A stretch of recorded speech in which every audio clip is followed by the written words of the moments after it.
This is a special presentation brought to you by the Kings of Sport Network. You are now down with the Kings.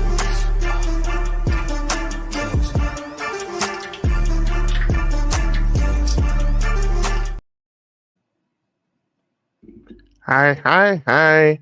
It's your boy Two-Way Ray. Welcome back to another special presentation from the Kings of Sport podcast and from Nefarious Media Network.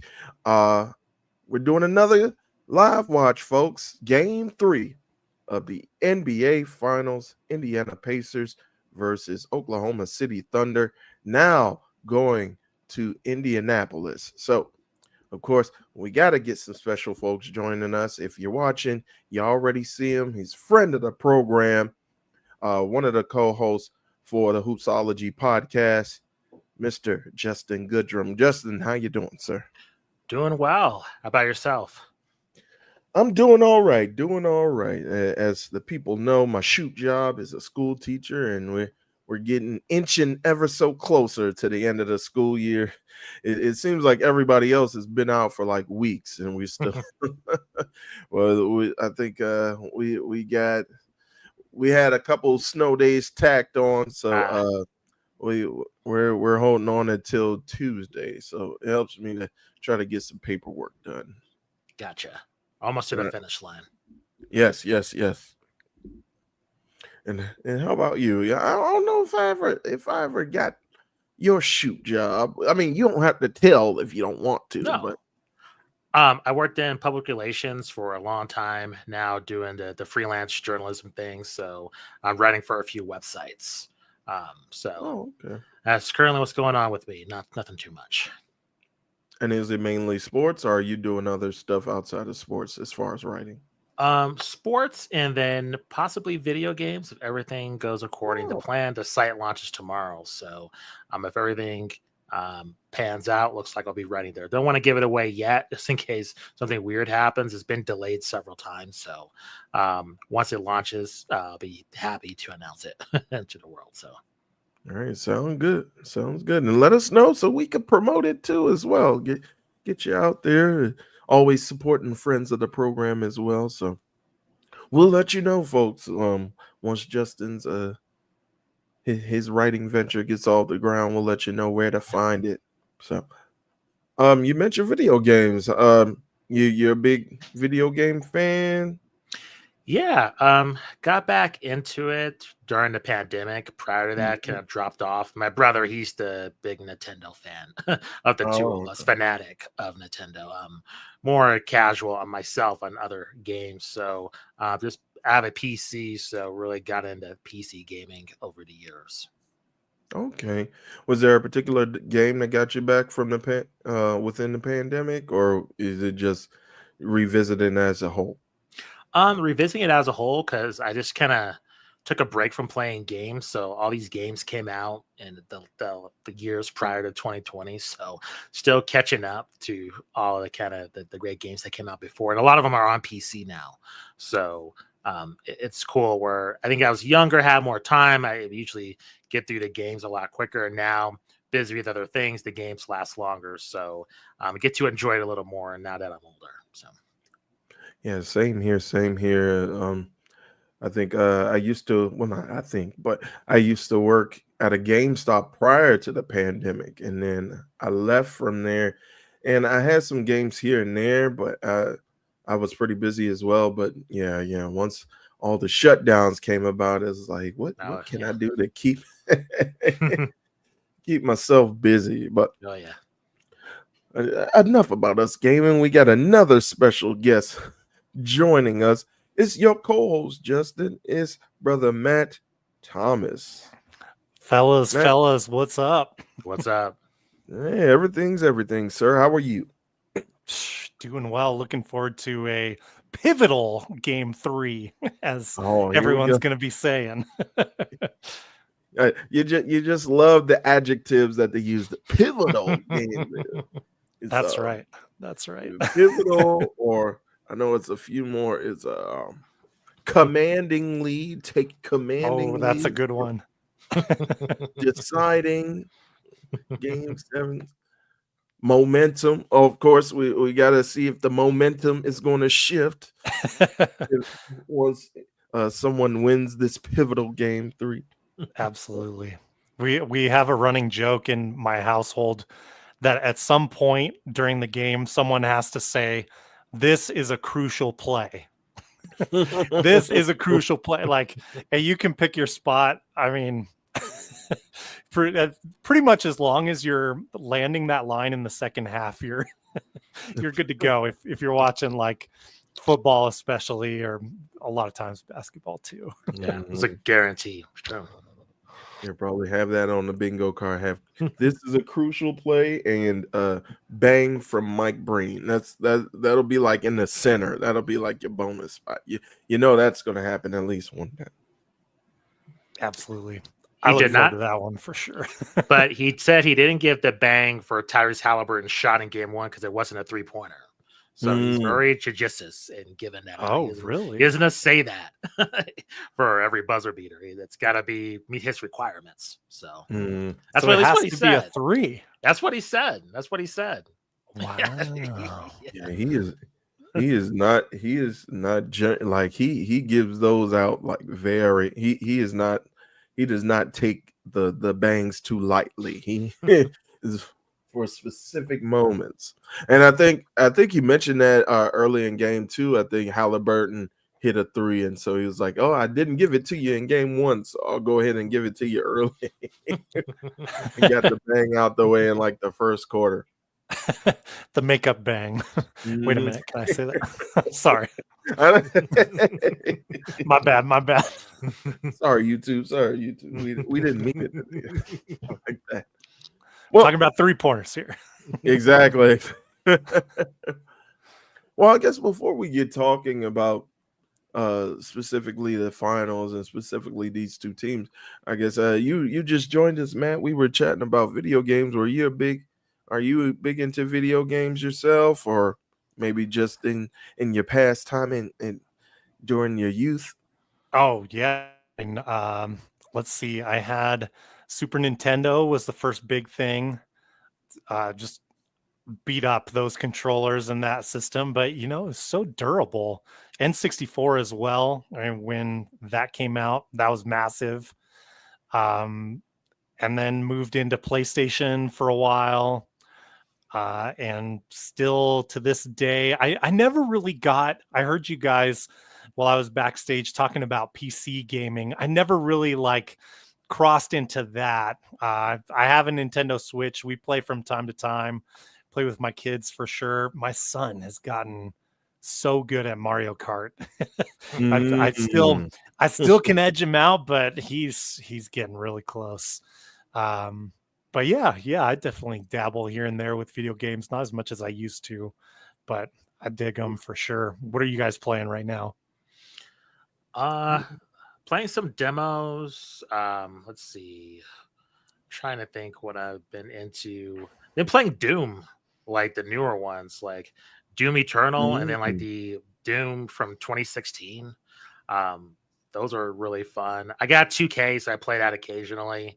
That's the 2 games I'm into. But I have like God of War, The Last of Us, Spider-Man, like Miles Morales, like those games from Sony that come over to PC. So just play those pretty casually. And I've been playing FC. It was FIFA. They changed it.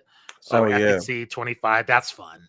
Can I get my soccer fix in? So yeah, it seems like everybody either picks up like FIFA or picks up like Call of Duty.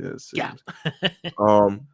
With me, I'm currently not playing anything right now, but I want to get into something because my one of my students, by the way, I'm a special education teacher at a high school. One of my students, he meant I guess he had like a Helldivers hoodie on, and so I wanted to check out Helldivers Part 1 because I don't have PS5 yet, and I'm not a big fancy gamer like you, Justin, where I have a PC and I have it all modded out and tricked out and have my own cards and my own graphic card. So I just got a simple PS4. So I figure I pick up I think I ended up picking up Helldivers 1, and so I'm probably going to start that relatively soon, maybe during the weekend. That way I have something to talk about to my student, because it seems nothing else will reach them other than video games, to be honest.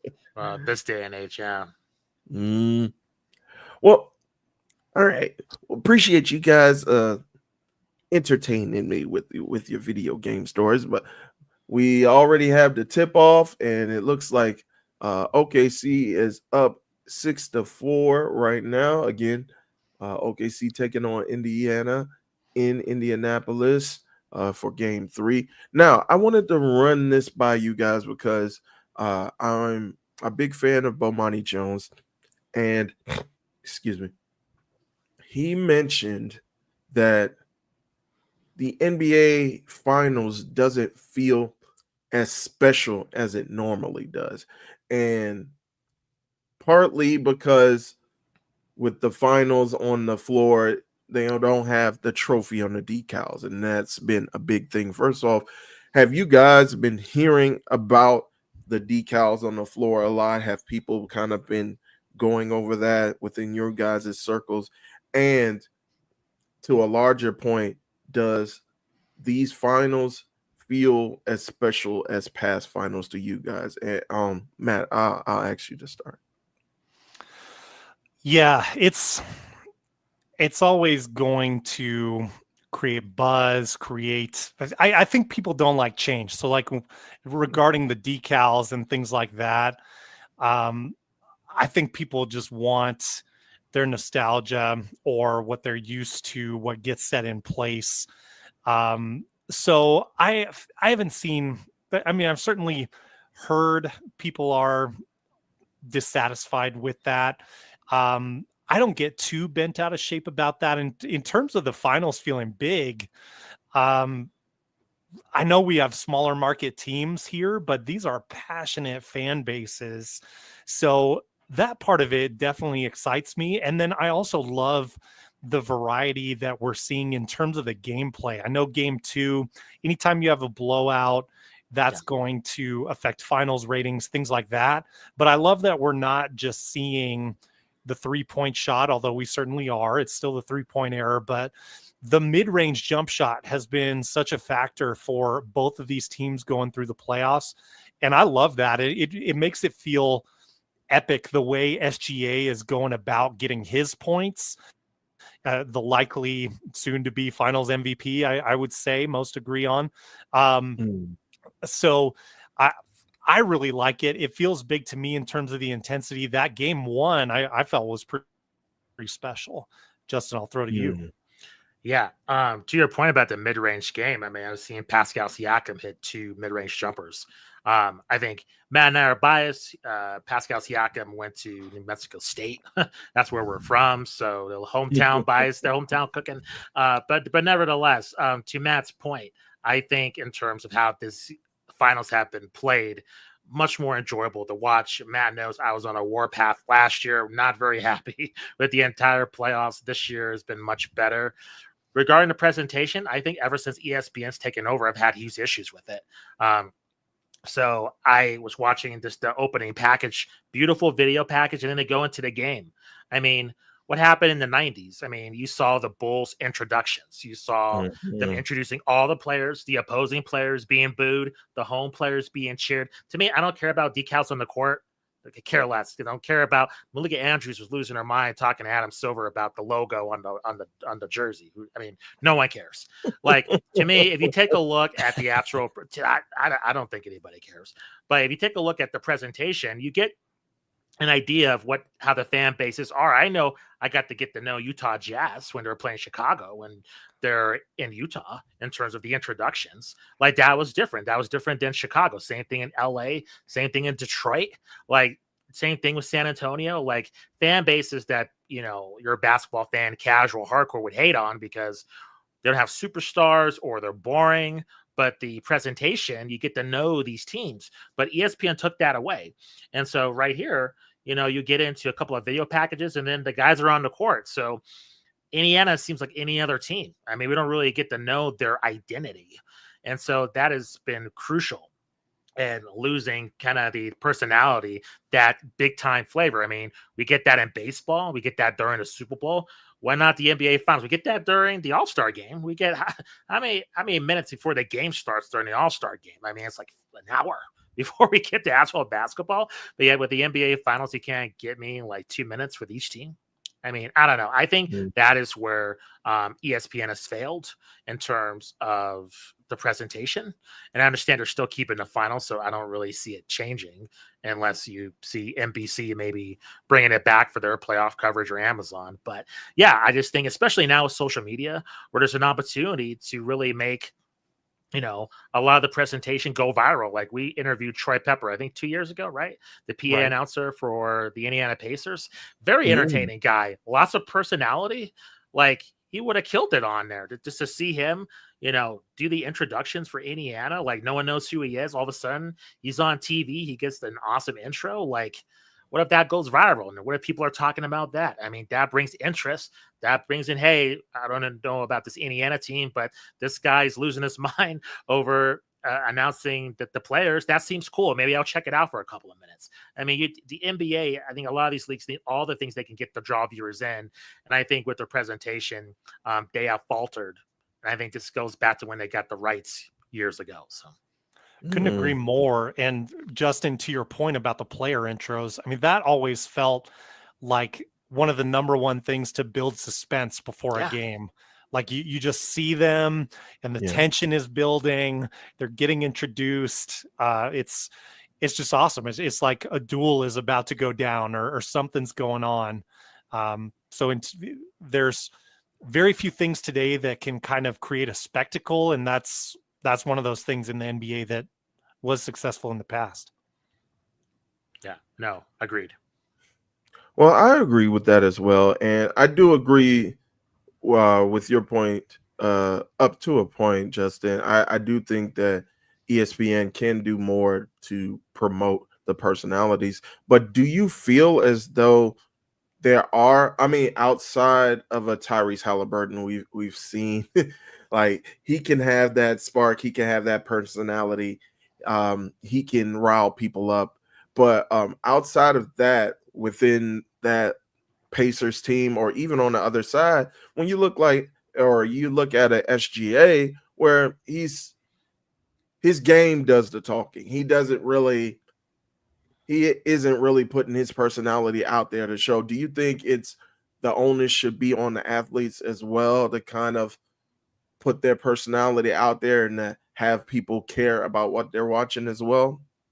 I want to hear your perspective on this, Ray, because I think in team sports, it's upon the league to promote the players. The players, they're paid to go out there and perform on the court, not necessarily to market the league. However, in individual sports, in fight sports, that is different. So if you're an MMA fighter, if you're a boxer, that's different. So Floyd Mayweather, boring boxing style, no one cared because he's a prick. Use my language. But you want to see him lose. You want to see him get knocked out. If you appreciate boxing and technical defense, I mean, he was a wonder to watch. Where you're a casual fan, it might as well. It's great for if you're having trouble sleeping. I mean, he'll put you to sleep instantly with his boxing style. So in team sports with an SGA, I think it's incumbent not to have these guys have these forced, made up, over the top personalities that are not them. I think people will see through that, and especially with traditional sports. I think you're going to get a lot of people saying that they're fake. So I think if all of a sudden we see SGA just become this ultimate bad guy within team sports, we're seeing within the Thunder, I think that's just going to rub people the wrong way. So I think it's up for the league to really promote these guys. I mean, not only SGA, but Jokic. I mean, Matt and I have plenty of discussions in terms of how the league, they really sleep on Jokic. They don't really promote him, but yet he's been, he could go down as one of the greatest centers of all time, but your casual sports fan has no idea, couldn't pick him out of a lineup, I bet. So to me, that is where I think the networks come in. That's where I think your television partners come in. That is where, you see here with like Malika Andrews and Stephen A. and Bob Myers and Kendrick Perkins. Like, it's the presentation, right? In terms of amplifying the players, where I know Inside the NBA has been getting a lot of grief, but to me, I think they do a better job of amplifying the players compared to ESPN. So I think that is where the problem is with your television partner, and the other program that goes along with it to amplify the stars of the league. All right. I do understand that analogy because I think um those prize fighters do have more at stake if they do promote the fight, and especially if we're in not just the pay-per-view lane, but also like with the streaming lane and things like Yeah. that. So I do understand where you're coming from with that. How about you, Matt? Do you think the stars, the bit of the onus should be on the stars to promote as well, or do you agree with Justin that the onus should be mainly on the television and media partners? It's interesting because I think in the modern era, and when we look at team sports, I think the things that would get you traction on social media and interest in social media oftentimes are detrimental to success in a team framework. Good point. So it's kind of this sort of like paradox thing where, yeah, you could do some things that get a lot of clicks. It might be really, really bad for team chemistry. The way both of these teams in the finals have carried themselves through the season and through the last couple seasons. And that's why they're here in the finals this year, but it's not stuff that's very like sexy or exciting for the general public if you're just looking at like someone's star. And I think in some ways that's unfortunate because there's a lot of good qualities that these players are displaying with their actions, and it goes unnoticed. So even to that regard, I guess I would agree in some sense with what Justin is saying, is that the challenge for the networks then is whatever the product is in front of you, you do need to find a way to sell it. Sometimes with that subject material, that's not going to be the easiest job if I'm trying to be as fair to the networks as possible. Got it. Totally get that point of view. Now, Justin, earlier you did mention Inside the NBA, and although we do know that it's not going to be broadcasting on TNT anymore, that they are being licensed by ESPN for next year. So, do you think that that will be a benefit for ESPN as far as you say promoting more of the stars and even just promoting more of the players on the key teams? Yeah, I think so. And ESPN's had a track record with Pat McAfee in terms of Mm, letting the broadcast stay as it is and just using their network as it's a licensing platform. So other than, a couple of F bombs and maybe a couple of things, I don't think they haven't changed Pat McAfee's show. And I don't expect that to happen with Inside the NBA. I think with Inside the NBA, I go back and forth. I really love the show, but I do wonder if it's overrated sometimes in terms of how hmm, people say it's a huge effect on overall basketball culture. I just feel like before social media, like Inside the NBA came on the East Coast, midnight, like 1 o'clock. I mean, people are mhm, mostly asleep. yeah. So besides the playoffs, I mean, a lot of these great moments, I mean, I don't remember them getting great ratings around that time and them having this massive effect. I think since social media, people see their comments, even though they're doing these shows late at night. So the next day, something Charles says, something Shaq says, or Kenny, it goes viral, as opposed to before.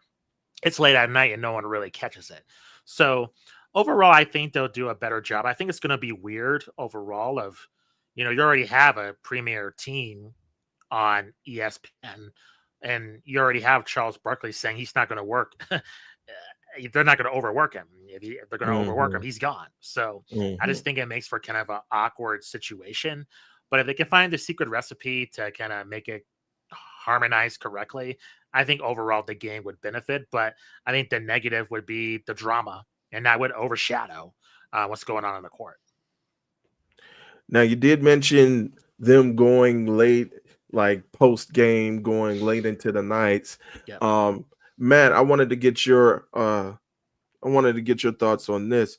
So once ESPN does have them, do you think that that leash is going to kind of be lengthened, to say the least, or for a better term, not leash, but do you think that they'll be allowed to carry on as though they were on back on TNT, or do you think that they'll be allowed to express themselves, but the time constraints will be a little bit more slimmed down?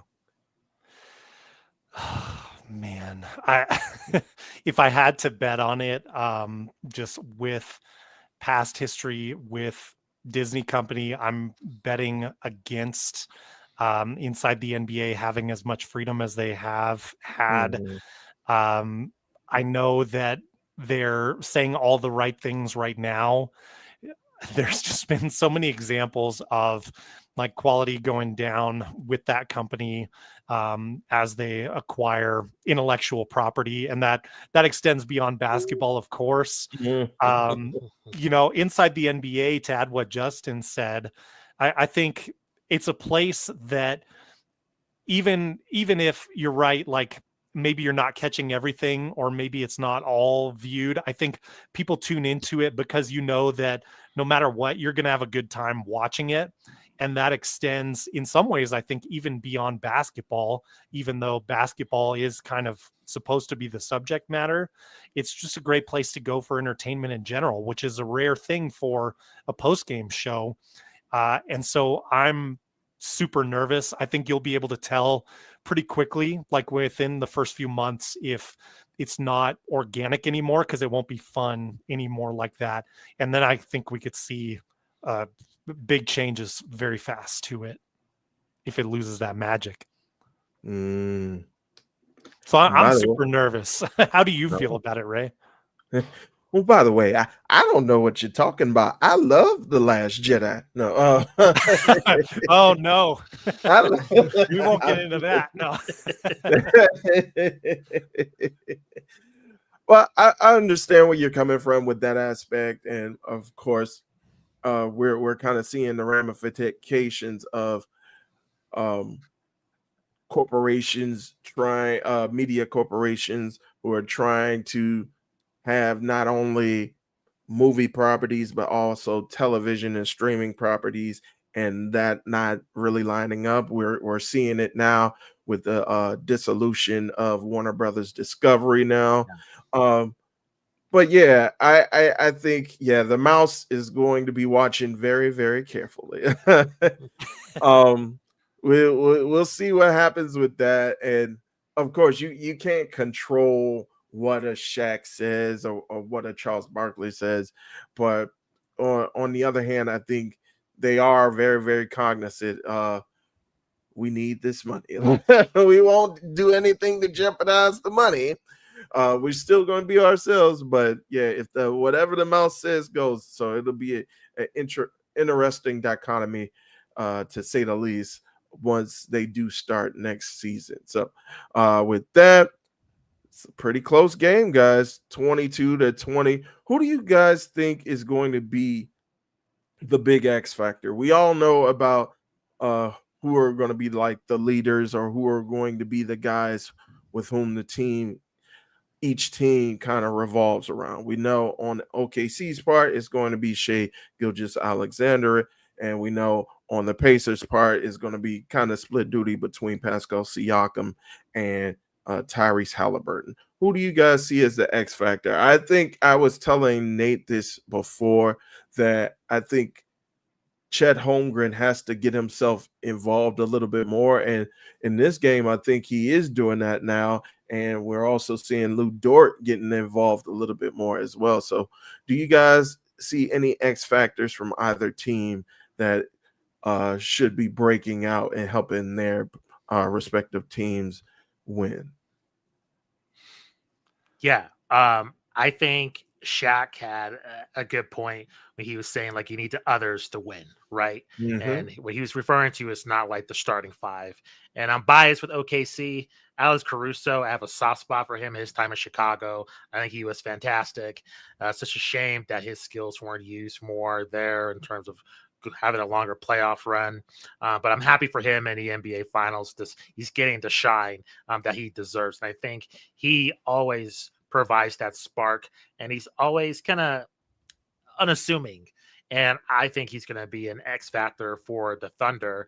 I think for the Pacers, what's been very interesting is that for Pascal Siakam being a champion already and being a veteran and just his accolades, really still underrated and really Mm-hmm. dismissed. And yet comes up huge in these games that the Pacers need to win. So I think he's a huge X factor. And don't forget about TJ McConnell as well. I really enjoy his spark off the bench. I think he was a killer against the Knicks, along with Aaron Naismith. So I would say Naismith, McConnell for the Pacers, and then say probably for the Thunder, probably Alex Caruso. Gotcha. Alex Caruso, aka what's the name? Reeves, Austin Reeves 1.0. There you go. or the prototype of Austin Reeves. Right. What say you, man? Who do you think should be our X factors for each team? Yeah, I think I would focus primarily on the backcourt for the Thunder. You know, Justin mentioned Caruso. I'll go ahead and say Lou Dort. I mean, if he's shooting well in addition to the defense he provides, that's a pretty big deal. But I think more so I bring up the backcourt for the Thunder because of the pain they've already inflicted on Tyrese Halliburton. Like, I think this would be a bigger story if Halliburton hadn't hit that game winner in game one, because really he struggled through that entire game as well. And got very fortunate in hitting that game winner to kind of turn things around. Yes. I see it looks like Halliburton's already got 2 turnovers this game. We'll see how that goes. But that was initially one of the main reasons why I picked the Thunder for the series, is that I just felt the Pacers didn't have an answer for SGA on one side. And then on the other side, they could really, really make things rough for Halliburton, who's known for low turnover rate and putting up stats and distributing, of course. So I think that's, for me, the biggest X factor in the series would be that Thunder backcourt. Okay. And maybe like a Miles Turner. He had a pretty nice game too for a while there for the Pacers. So to give them something, you know, if he can elevate above the Thunder front court, you know, that's something extra that the Pacers really need. To be able to contend here, they're going to need to surprise in multiple areas if they're going to get the job done. Got it. And Justin, you mentioned SGA, and you were talking about just different ways that he can score and create shot opportunities for not only himself but others as well. Along with that goes the perception of him being a foul merchant. What do you make of him? From what I hear, he's not Harden-esque, but he's getting pretty close. I don't know. That just kind of like, I think it's kind of good he's getting hate. That means people know about him. I mean, you know, Ray, you're a huge wrestling fan. Yes. I mean, when you see a wrestler get no reaction, right? Like, are they ever going to get over? Like, the wrestlers that are polarizing, they have the most, you know, enthusiasm from the audience. So for SGA, if he's getting tons of hate, this is great for him. I mean, being labeled a foul merchant, and then he has a great performance, that more power to him. And then it's so bizarre, because if he wasn't getting calls, it would be like, is the league discriminating against him because he's not getting superstar calls? You can never win. So I don't know. I think it's a little bit overblown to me. I don't know. I look at overall officiating, not just one player trying to get calls. I think if it's called consistently with both teams, I'm not really going crazy over it, but other people freak out. I mean, we have gambling on the line now, so that's another factor why people might lose their minds over controversial calls. But it's a thing that's not in the front of my mind when I think of SGA. Got it. What do you think, man? You think he's he's just flopping all over the place? There's a little bit. I might not say it to that extent. He's talented at drawing fouls. There was a shot, I think it was in game 2, where he drew contact, I think against one of Indiana's bigs, and then fell backwards. I mean, like almost horizontal. And you could see him looking at the basket and making that shot for the and one. It was crazy. To me, very impressive. But yeah, I mean, he's hunting for fouls. He's getting the calls. It's kind of a two-way street. I think you have to realize, I think of like back when Derrick Rose was taken off, he had this move. Anytime he would go up for a layup, he had like perfect timing on ducking his head back as he was reaching his hand up for the layup. And it got him foul calls so many times. There is an element that I think people don't acknowledge. Maybe this is like my big zag here, but there's a skill in getting fouls called to your on those types of plays and drawing that kind of attention. So yeah, he's hunting for the fouls. Do we blame it though on officiating if he's getting fouls called that shouldn't be fouls?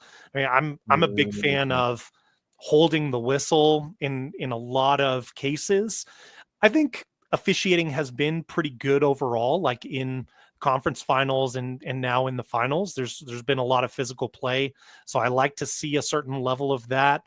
I don't know. I think SGA is incredibly talented. I think if people think foul hunting and getting to the free throw line is the only thing that he does well, they're missing a lot of things about him as a player. Yeah, he's very multifaceted. He has great defense. Yeah. And yeah, I think I heard a stat that he is only one of 12 players to score 7,000 points between the regular season and the postseason, which is bananas. So let me ask you guys this. I'd be curious for your thoughts. Just watching him play, more over the playoffs, does he register, like, to your eyes as you're watching the game? Does he register as 6'6" to you? He doesn't. I think no, plays a lot shorter. Yeah, smaller. And that's amazing to kind of see, like, and from what I'm hearing is like he's a 6'6" point guard, and I was like, I don't know how to equate those two things. So, but yes, he does. He kind of plays and manipulates his body to a point where it's not all that he's using height, and so it's really interesting to watch.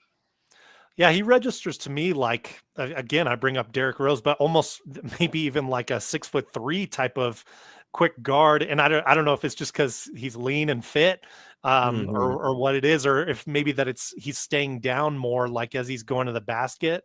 But yeah, I just find it interesting because I keep hearing 6'6", and I never, my eyes don't believe it, I guess.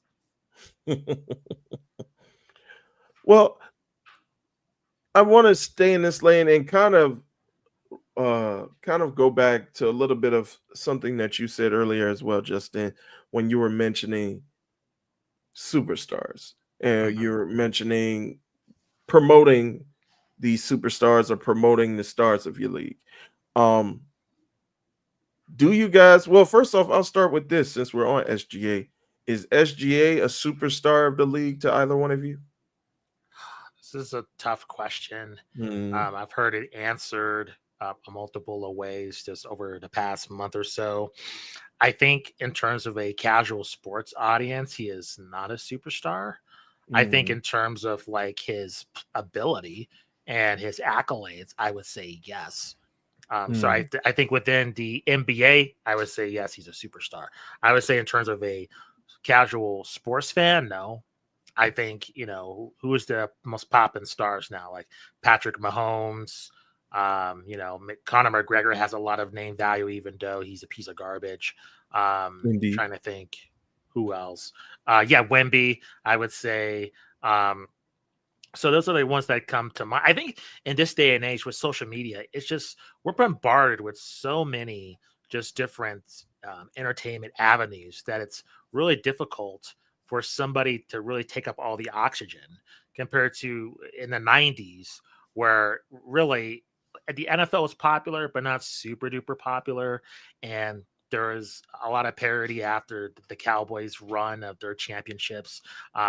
And the NBA really had that space of Michael Jordan being a pioneer, then Tiger Woods, then with Major League Baseball before the steroid scandal got uncovered with Mark McGwire and Sammy Sosa. Really don't have that now. And I think has a lot to do with a lot of great athletic achievements seeming normal. I think we haven't really seen anybody, have that super awesome athletic achievement in terms of stats lately. And so I think that is where the bars keep getting raised, year over year. And I think that is where the struggle is going. So, and like you mentioned, Ray, too, just with SGA's personality, very quiet guy, but at the same time, great fashion sense. I mean, this is not a boring guy. I mean, this guy's all over Fashion Week, and he's been labeled the most fashionable player in the NBA. There's something there. So, and it goes for Giannis too. I mean, for everybody that says Giannis is not marketable, I hear that he's one of the most honest guys in sports. I mean, whether you agree with him or disagree with him, he'll tell you what he thinks. He is very transparent and he's very goofy. And so there's lots of things with these guys that you can market that I think a lot of not only the NBA, but a lot of brands are not capitalizing on. So along with an answer to your question, but I think to your casual sports fan, no. But I think within the NBA, just due to him being MVP, and if they win the title, I think he would be a superstar within the basketball world, if not already. Yeah, I totally get that. And I think you make a very important distinction as well between a player with a superstar ability, but not a superstar, as the kids say, aura, or a superstar attitude, or something that jumps off the page and that attracts people to come watch the games, not outside of their ability. So, Matt, what do you think? Is SGA, or will you make a similar distinction as Justin? Do you think he's a superstar either on the floor or in households, or both? I think in terms of household mass appeal, I would say no. I don't know if that also has to do with the market that he's in.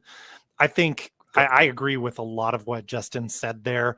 What I would add to that point is when we look on a societal level, I mean, really over the last 5 years, especially, but maybe you could say even the last 5 to 10 years, with celebrities in general being more available to the public and more in view, in them getting on board with social media and things like that.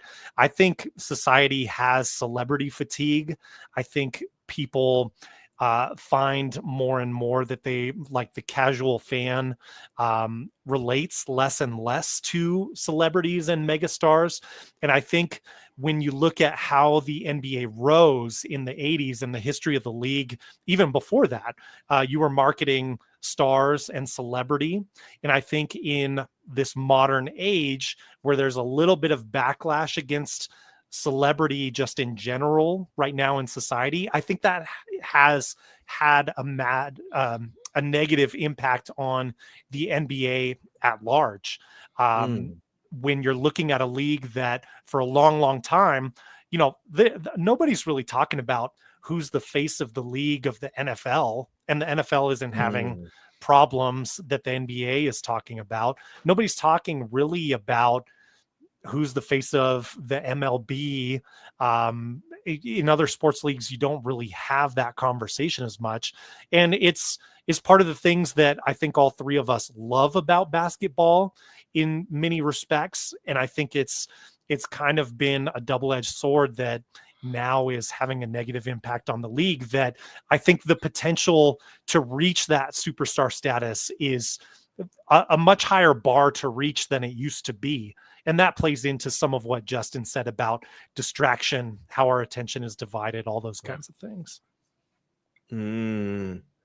It's an interesting point that you make there, because I think I could see with football, of course, it's hard for them to get a gauge on people's personalities because they're all wearing helmets, and then most people are trying to keep things inside until like they get off the football field and pursue other avenues within their careers, like a Marshawn Lynch. It's like you had all this personality and yet you didn't want to like show it. You could have been so much bigger, like within the eyes, not of society, but in the fans' eyes. But I think people are starting to see just his personality starting to grow, and this is after him being in the league. But yes, it's interesting that you do say with baseball and with football you don't see it as often. Maybe baseball every once in a while, but it's got to be, again, it's less about the personality and it's more about someone's individual talent, like a Shohei Ohtani. That guy's just a superstar because he's just playing phenomenally. But usually if you're watching baseball, you're pretty into baseball. Like, so you sort of have that appreciation. Yeah. Basketball's kind of risen to everyday sports conversation. And there are a lot less like diehards that are in that conversation now, I think, getting involved in that. Let me ask you guys this too. It just crossed my mind. These players from this generation likely were, maybe like 10 years old in some cases, maybe a little bit older than that, when the decision happened. And that was, LeBron is sort of it's like LeBron, Kobe are kind of face of the league at that time. Obviously, huge negative backlash that LeBron has since repaired from. LeBron's doing okay. I think everyone's feeling all right for him, but but I wonder too if there's reluctance because LeBron stepped out and did something, like made his own choice. It was kind of like a player empowerment sort of thing, but then received this huge negative public backlash. I mean, essentially almost like riots in Cleveland when that went down. I wonder if that impacts the current generation. Like we've seen Anthony Edwards kind of try and dodge it when he's presented with, hey, you want to be the face of the league? When he gets asked about those kinds of things, he's like, we got Wemby, right? We got Wemby for that. So I don't know if that's part of the reluctance too on the other side. But I think that tells you about his game as well, because he's had some disappointing performances. Your game determines if you're the face of the league, not if if you say it or not. If Anthony Edwards stepped up in the Western Conference Finals and was super dominant, and it was in the NBA Finals now, and he was dominating, he would have a case of being the face of the league, whether he liked it or not. So I think it's due to his play also that he's not getting that spotlight. And we've seen that in terms, and I think, Matt, to your point, maybe that's playing into his performance, because all I hear is like him and Jordan, when it comes to, performance, he doesn't come through. And I would say, I know Jalen Brunson took a lot of heat this year. I know some other players took a lot of crap in terms of their performances, but I think Anthony Edwards has been a massive disappointment for what if people have, and experts have really told the public in terms of this guy being the next face of the league. I think he has not come through at all. And I think that comment might be indicative of maybe he's not into that pressure. That's on maybe that attitude of, assigning that to other players is manifesting itself on the court, maybe. Yeah. And I can see where you're coming from, Matt. I think it's a mix of things because especially when you mentioned the decision, I think it was mentioned before, Donovan Mitchell was there as a child in that Boys and Girls Club during the decision. I think it's a mix of things. I think it could be people, especially nowadays, where now folks are getting media training when they're middle school. And so true. it's kind of I want to say not tightening, but it's kind of restraining athletes from giving their full selves when they're on the dais during a press conference or if they're giving interviews. It's like they'll give the public just enough, and you know how it is with athletes. They'll talk a lot without saying a lot. And True.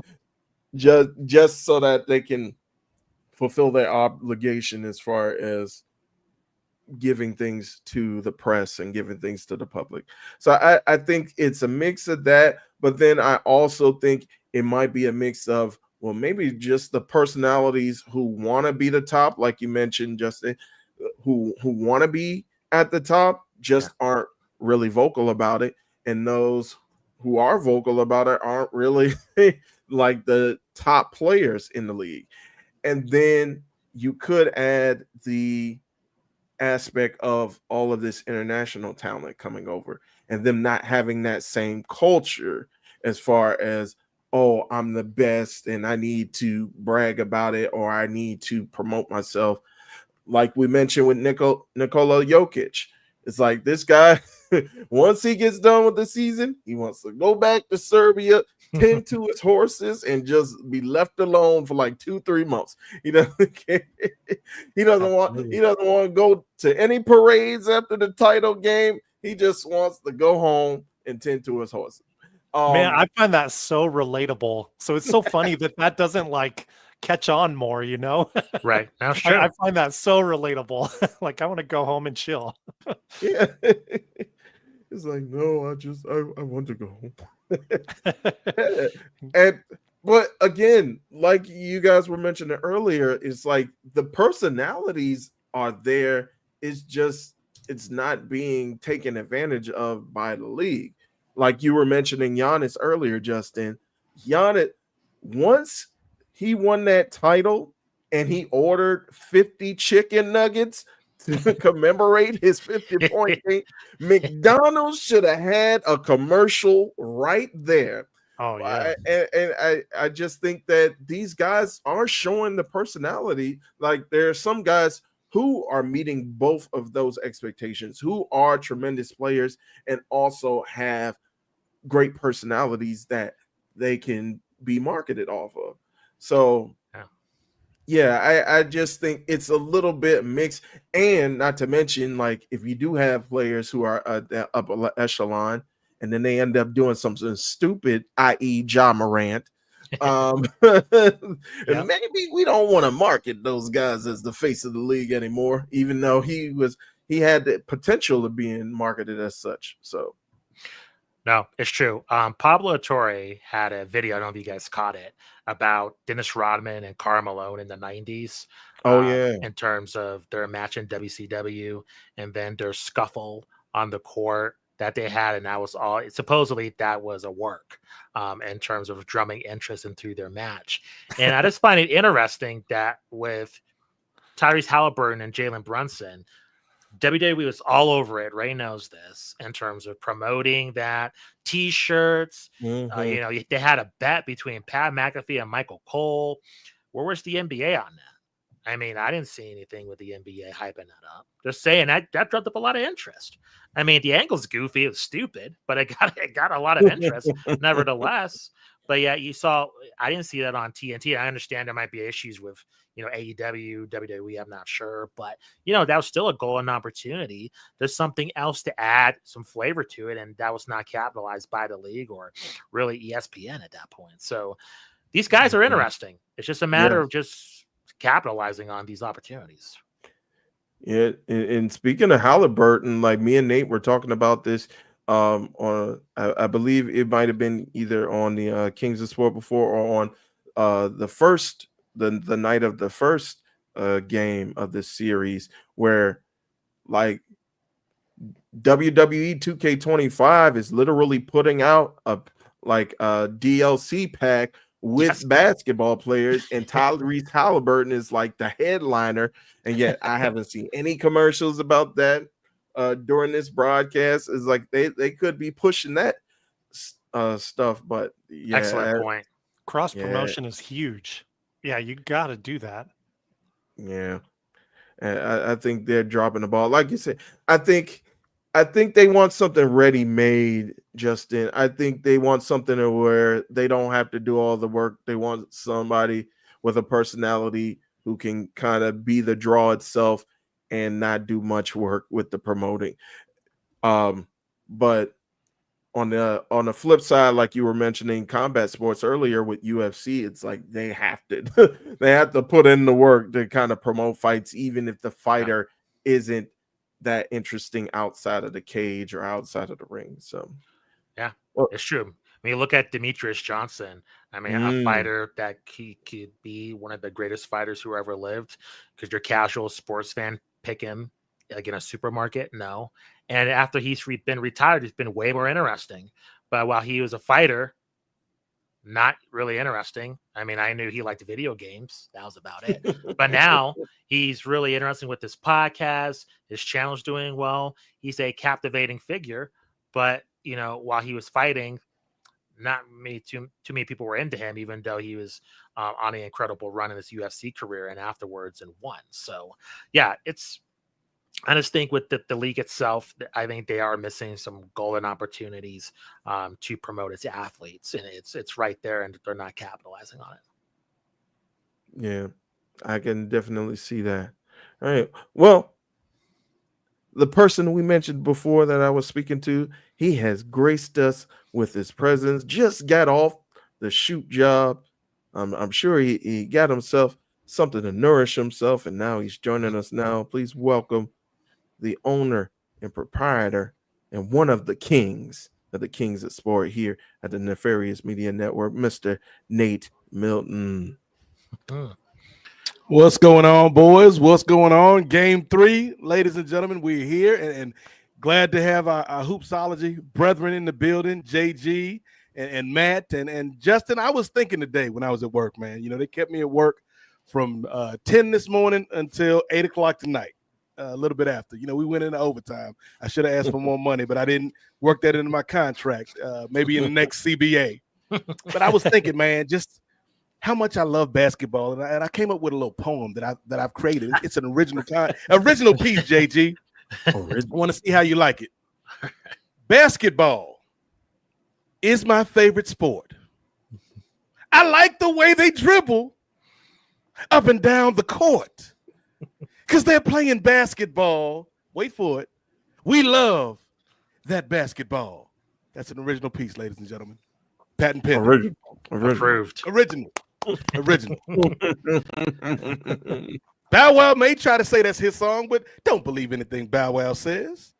and the Curtis Blow estate ain't got no lawyers like that. I don't think.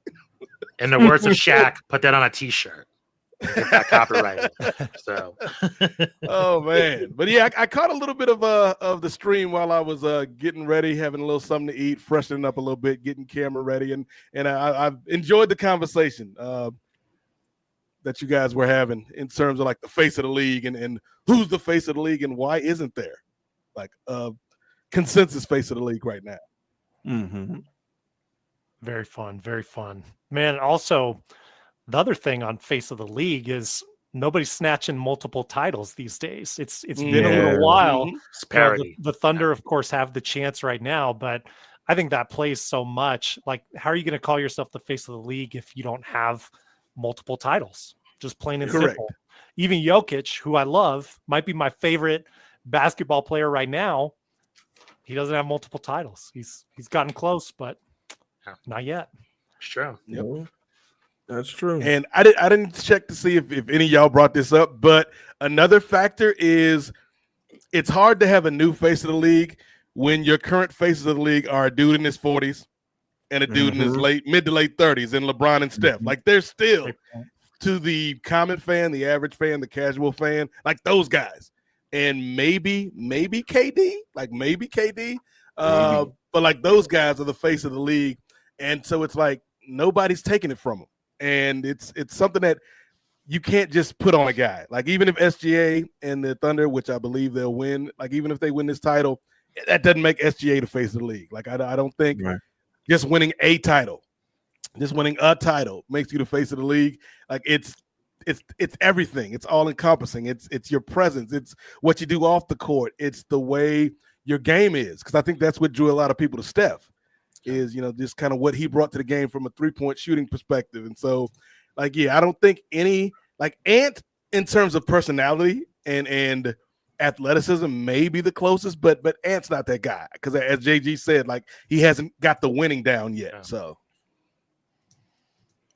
Yeah, It's true. and I could kind of harken back to what you were saying before, Matt, when you were talking about SGA and it kind of being hard with him being kind of in a mid market or like in a small medium market. But then again, if you look, and we just mentioned them, Kevin Durant, he was in a similar small market, not the same small market. And I guess he was able to make it happen and make it work with his talent and with his personality. But I do want to, because I want to think about, and as we're hold on, Ray. Yeah, Ray. yeah, You're not yeah. just gonna besmirch my good brother Matt out here, try to sideswipe him, and then shift topics like you Stephen A. Smith or somebody. Because I will stand up for Matt. I will step up for my brother and tell you the reason KD was different is because it wasn't just KD. It was KD, it was Russ, and it was the beard. And so even if it's a small market or a mid-sized market, you had that trio, and that trio was intriguing. That trio was interesting, and they all brought something different to the table. And so, like, yeah, SGA is that dude, but like Chet, Jalen, like they but it's not the same as that OKC trio that was going up against LeBron in those playoff games and going up against Steph in those playoff games. So I think that's where the difference is with KD and Russ and James Harden and those cats. And you had Paul George come in after that. So it was like they had like a nucleus of celebrity, so to speak, where this Sam Presti, this current Sam Presti project, this is finally like their opening night, their big debut. Like Sam Presti been like Lin-Manuel Miranda on that beach 10, 11, 15 years ago, writing in his notebook these raps about a dead U.S. treasurer or Secretary of State. Now he was the Secretary of Treasury because it's in the damn play, Ray, Treasury or State. I think I'll go with the Treasury. And then it took 10 years for him to get that to the stage and blow up the way it did. And like Sam Presti has been building this thing and building this thing and building this thing, and finally it's come to fruition. And so it's like, yeah, like I love Shea. I love his game. I told you, man, he's like Trae Young on steroids, not literally, but figuratively speaking. But he's not a star. Like there's levels to it. Gotcha. And Justin, so watch the way you talk about Matt Ray is all I'm saying, brother. This is a guest. He is a guest on our network, sir. No disrespect. I was just pointing something out, but thank you for the clarification. Sick and tired of the media and these gotcha questions. The media. But, I think you did mention the celebrity name, and Justin mentioned this earlier as well. He feels as though there's kind of a backlash of celebrity culture as a whole in American society. So, Justin, I wanted to kind of follow up on that question. Do you think that is a trend, or do you think that's like a temporary trend, or do you think that might be like the kind of the telling of the future when it comes to not only American culture, but also basketball culture? I don't know, because I think with the ratings in this playoffs, they've been up. And I think with the finals, they're down just due to two small market teams. But it's so interesting going to the summer league. Matt and I went to summer league in 2019, and then I went a few years earlier in that. And all the kids that are super knowledgeable, and I watch these YouTube videos, these YouTube shorts of like these kids who are given NBA trivia, and they know who Bob Cousy is, they know who Will Chamberlain is, they know who Magic Johnson, Larry Bird. You know why? 2K. They play 2K. They know who these players are. Kids are being indoctrinated to the league, and different forms compared to us, where it was only television and video games with a supplement. Now it's the reverse. It's video games and it's social medias, and the full games are third. And you heard Adam Silver was talking about how do you convert, somebody watching a Wembanyama video playing chess in New York to watch a game. And I don't think that's the point. I think you get them by, watching a clip on social media. It's a slow burn. I think it's gradual, right? It's trying to, get to know personalities first, and then maybe get them to watch a game later. It doesn't happen overnight.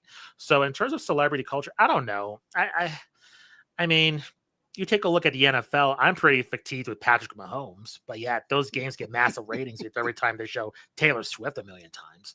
I mean, that's a huge game with the Chiefs are playing, and they show, Taylor Swift and whoever they're playing against. So to me, I don't necessarily quite agree with that. I know that was Matt's point earlier. I just think with the league now, lightning comes in a bottle, right? Look at with Jordan. He was a once ever athlete. Kobe took a long time to become the face of the league for multiple reasons. Mm-hmm. He did. LeBron is a once ever athlete. He's going to be retiring soonish. So is Steph. And then now we're just in a holding pattern. This is kind of the way it goes. And I think, we have to factor in the pandemic as well. I mean, that was Zion's rookie year. Zion Williamson, right? Like that the pandemic happens, and then his career is not the same.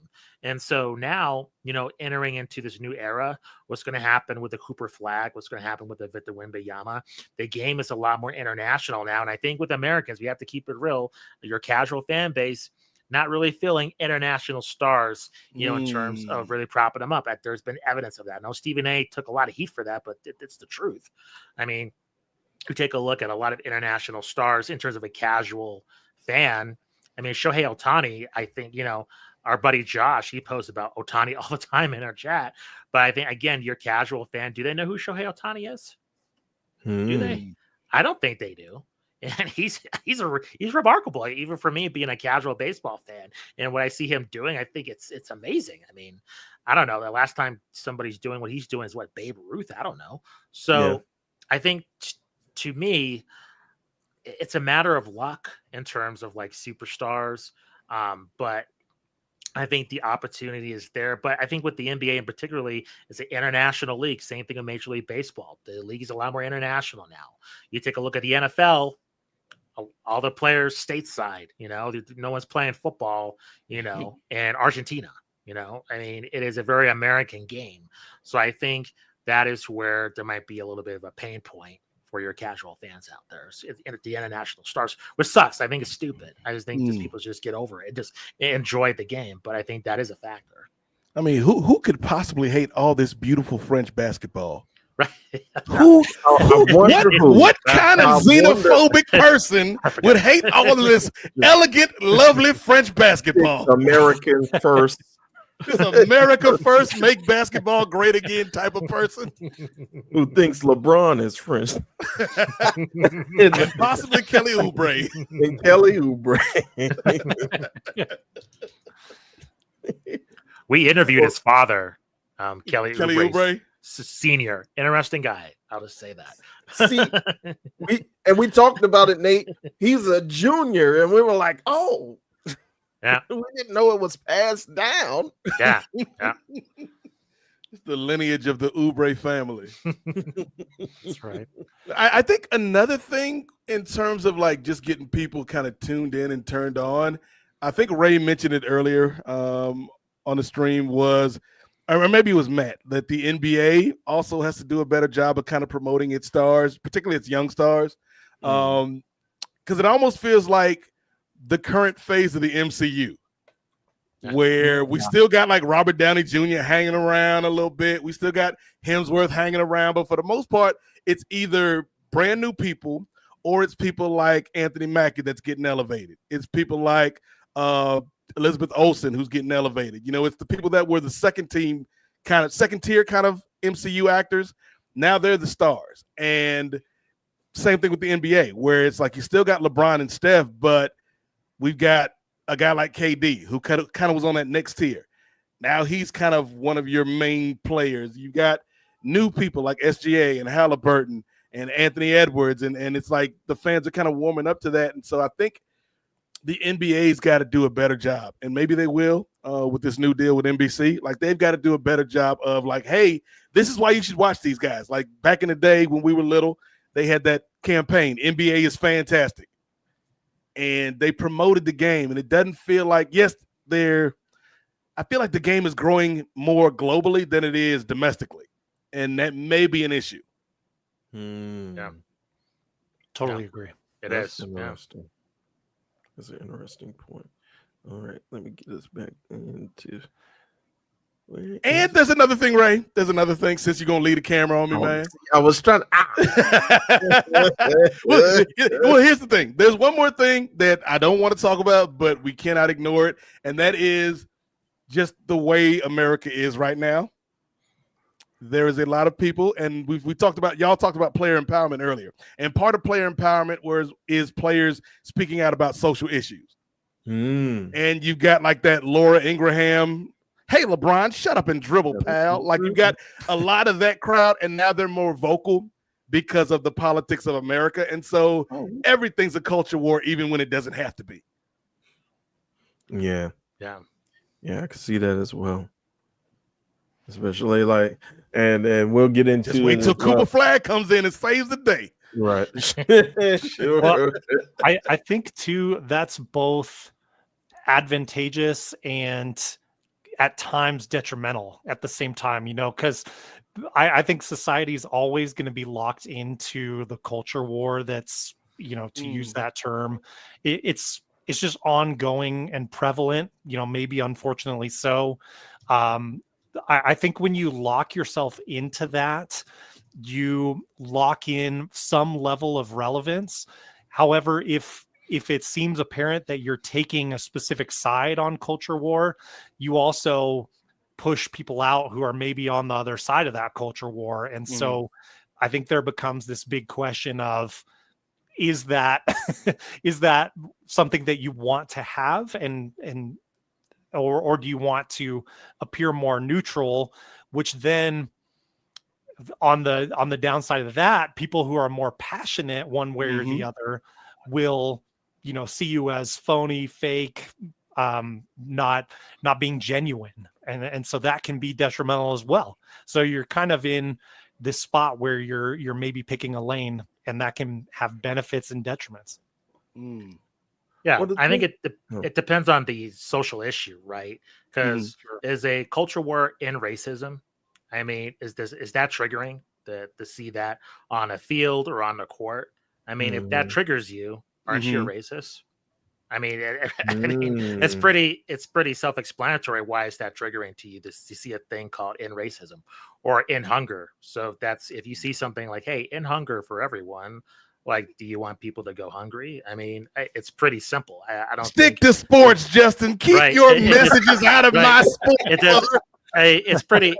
I think it's pretty self-explanatory. Now, I've never seen the NBA talk about gun rights or talk about I don't know the budget, balancing the budget in Washington. I mean, I would love Giannis to give us a 20-minute breakdown on the fiscal quarterly review.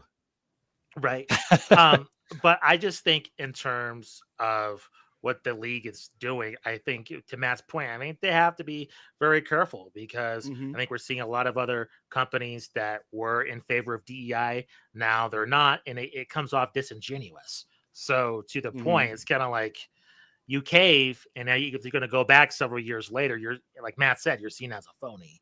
So there is, I think, a balancing act. To me, I just think if you're just doing it, I mean, we don't do what these companies are. I think let's not be stupid here. Like these companies are trying to make as much money as possible. They're not for any kind of social issue. They're just trying to capitalize on the moment to sell T-shirts. I mean, when the NBA is doing, what is it, the Hispanic month or Black History Month? I mean, they're trying to sell the T-shirts out there. It might be for charity, but the NBA is getting their cut too. Let's not get it twisted. So I think overall, I think it's to remember if a company or somebody's doing something, in interest of a minority group, it's not out of the goodness of their heart. They are trying to make money. And I think we've seen that with everything that's going on with a lot of these companies with our current government. So I see what Matt's saying. I agree with some of it, especially with just the hypocrisy. And Matt and I have discussed this over the years with their treatment of China. I think we've had huge beef with that over the years. So I think there's a lot of hypocrisy that go around. That to me is the only misstep of LeBron's entire career. Yeah. Is what he said about China. Like, other than that, like, even the decision, I didn't mind as a fan. Like, to me, the only misstep of and it's remarkable to say, a dude that who is at 40 years old that we've known in the public eye since he was 17, 18. His only misstep is he misspoke on China. He was uninformed about China. So if that's the worst he did, man, I'm like, okay, but just read a little bit more. Le Ambassador. Gentlemen, I gotta bounce. I'm sorry I'm to leave you guys early. I swear it has nothing to do with the culture war. But I gotta get some bottle feedings going for some. We know what it is, Matt. Ray offended you earlier, and you did your best to hold on, man. I appreciate it. Man, and congratulations, by the way. I did not know you were a proud pop until JG informed us when we did Hoopsology the other month. Thank you so much. Yeah, we have some little twin girls. So I'm gonna go help my wife bottle feed them so we can hopefully get a shot at some sleep tonight. But man, love what you guys do. Love joining in with you. Hope to chat with you all again soon. Absolutely. Take care, brother. Take care, man. Thank you, man. Shout out to Matt for taking some time out to join us on the Game 3 NBA Finals live watch party. But real quick, Ray, because I know you wanted to get in here. To Justin's point, yes, it's half and half. Like, there's half, I think they really do believe in the message, but it's also we trying to get this bread real quick. Yes. But to that point, I will say one of my top 5 favorite NBA jerseys of all time, without a doubt, and it's not 5 or 4, is the Atlanta Hawks MLK jersey. That thing is sweet. I gotta look that up. Let's see. I think they wore like 2 or 3 seasons, but they haven't brought it back. Like in the like 18, 19. Those are fresh. I like that. Yeah, those are nice. I never got the jersey. I got a t-shirt, like the jersey shirt. But I never got the actual jersey. But yeah, that MLK swag. I don't know how the family. I'm assuming they get a cut, but right. I hope so. I don't know if it's disrespectful, but it's fresh. Yeah, I see a similar thing happening. I think I noticed something on social media that came up, and it was both the most beautiful thing I've seen and the most horrible thing I've seen. And that was the Baltimore Orioles. They have a Juneteenth jersey. You got to put it on the screen now, Ray. You just can't throw that out there without putting it on the screen. I need to see this Baltimore Orioles Juneteenth jersey. I was pulling it up as I was saying it, brother Nate. I'm one step ahead. But yeah, let me go ahead and show it. But yeah, it looks like something that one of the Congress members would have worn that day that they had to kneel down for. You saying that they got that Nancy Pelosi fit going? Yeah, that kente. That I agree with you, but I also don't know what kente means. But I'm still going to wear it. I have to. How many days are there in Kwanzaa, actually? I think I have to close. I'm gonna close out the scoreboard screen real quick. Or matter of fact, I'm just gonna switch it over. But yeah, I saw this and I'm like, what are we doing? But I don't know if it's officially from the MLB, but it's something I just saw on my screen. I was like, what are we doing? All right, let me go ahead. I'm gonna share this tab. All right, here we go. And yeah. Oh, wow. I don't know. Interesting. Can you blow it up a little bit, Ray? Yes, sir. I'm trying. Oh, there okay. we go. Let's see. I don't know how I feel about this. Me either. Is that a black fist inside of the? It looks like it. I don't know. Like, Yeah. I don't know how I feel. And the Orioles, like people have heard me on the Kings of Sport before. The Orioles are my father's favorite team. So like by proxy, they're like my second or third favorite team. But this, I don't know. I don't know, Justin. Yeah, I'm like 50-50 on it. Oh no, that's not a black fist. That's the Orioles mascot. I was looking at the back. Oh, right here. I think that's a step too far. The Orioles mascot in the colors. I feel like that's a step too far, dog. Because that's low key blackface. I don't know. I mean, I don't know if it's blackface when an animal does it, but I don't know, man. I mean, animals can be racist too. Like that WB Frog felt a little bit racist. That is true. Hello, my baby. Hello, my Right. honey. This minstrel show frog. Now, Yeah, I feel like you could get away with it. Here. Yeah, like I don't like that. I feel like you could get away with it with like the Oreos on the front, and then on the back just do like the circle without the mascot. Maybe that works, Justin. Yeah. The mascot is like disturbing. It is very. true. It's like, hey, welcome to the game. And yeah, they're doing the mascot. The more I look at this, the more like at first I was like, that's okay, it's a good try. The more I look at this with this mascot, Justin, now I'm starting to feel offended. Yeah, The mascot feels like it's mocking my blackness, yeah. and I don't like that. Yeah, I don't. And you have the American flag underneath it too. I mean, right under it. I mean, Yeah. I don't know. It's a good. What do they say? The road to hell is paved with good intentions, Justin. Like it's.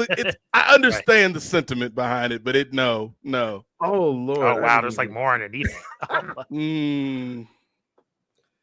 I don't think this is a real Oreo sanctioned I piece don't of think so. memorabilia, sir. Especially What is this for website? MLB, such a conservative. Yeah, I Yes. mean, I feel like this is some bootleg merchandise. It's some you get at the game, like Yeah. We got Yeah, like the guy Orioles outside of Camden Yards. I got that Juneteenth jersey, baby. jersey. It's fresh. It just came out. Like, yeah, that there was a lot going on in that shirt. I don't think I like it, Justin. yeah, I'm not feeling it. That's a pass for me. Curious if that's real. Curious if that's legit. Oh Lord! Shout out Yes, to and Jay. Lacey. Yes, upper mid card Jay Lacey joining us, saying, "What in the lift every voice and sing is that?" What in the we shall overcome was that? And by the way, did you guys see the I guess on the last day of the Pride parades, I guess there were people protesting outside of the White House, and I guess it was an LGBT choir, and they were singing. I believe they were singing "Lift Every Voice and Sing," and I don't know. Were they black or were they They weren't traditional? black. They weren't black. I think maybe a few might have been black, but the majority were not black. Because So I feel like if it was a black LGBTQ choir, like yes, obviously that we get that. But like if you only got a few sprinkled in, it feels like you trying to circumvent the rules. Right. yeah. Like what's the it made me problem? We feel brought some type of Larry. way. Yeah, it made me feel some type of way, but you know how it is around like these social media streets. Like I mean, Ray, you gotta feel embrace the like- intersectionality, brother. Mm, Even if there were only 3 people of color in that group. yeah, right. Well, but to get back to the point that we were making, so yeah, I do think that there are most people they're trying to capitalize and use it as a marketing tool as far as like the activism, and use it as a way to kind of get more eyeballs on them while still creating buzz and getting money. And I think you and I talked about this as well, Nate. Just like, and I think I think this was either during the parlay or during one of our Ring Theory episodes where similar thing with WWE and I think Chris mentioned this, like literally Stephanie McMahon said, "Oh, we just use this to promote our brand and to create outroads to kind of build our brand." And so she said the quiet part out loud pretty much, but that's what pretty much all corporations are thinking. So To be fair, her father's hero, as he said many times, at least once a year in January, Martin Luther King was Vince McMahon's hero. So I'm sure he was teaching young Stephanie and Shane at home about the civil rights struggle. Oh my goodness. I'm sure he was. while promoting such landmark acts like Coco Beware and Brother Slick. I was gonna say, like Coco was the tamest of them. Like, right. Yeah. They ain't talking about Kamala, Akeem the African Dream. Or Saba Simba. Simba, yeah. Yeah. Crazy. Well, I did want to bring up too, do you guys think that there could be, because we kind of talked about it and you mentioned Zion Williamson, Nate, and you mentioned the pandemic also being an effect to his career. After the pandemic, though, the brother hasn't been seeing good days on social media. So can social media work as far as, because we talked about Zion and his issues with women lately, and now the accusations of domestic and sexual abuse, and we also we mentioned Anthony Edwards and him kind of like his personal business being out there, and Black Twitter is all over that as far as with him having children and pretty much paying everything up front for the kid, like you buying a Cadillac. I got it in cash, I'm gonna pay it all up front.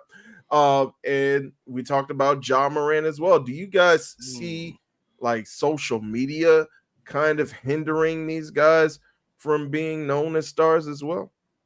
And Justin, I'll ask you to go first. Yeah, I think that's a total factor. I think a lot of ways in the 90s and prior to that, and when there was no social media, there was an era of privacy in terms of somebody's life. I think Jordan's gambling exports, those were only rumors. People didn't really see that. And I think now when you're a public figure, when you're a kid, I mean, you make yourself a public figure by just your social media following. Your privacy is over. So that goes out the window in one way or another. And I think with a lot of these athletes, they forget about it. They think it's digital. They don't think it's real life.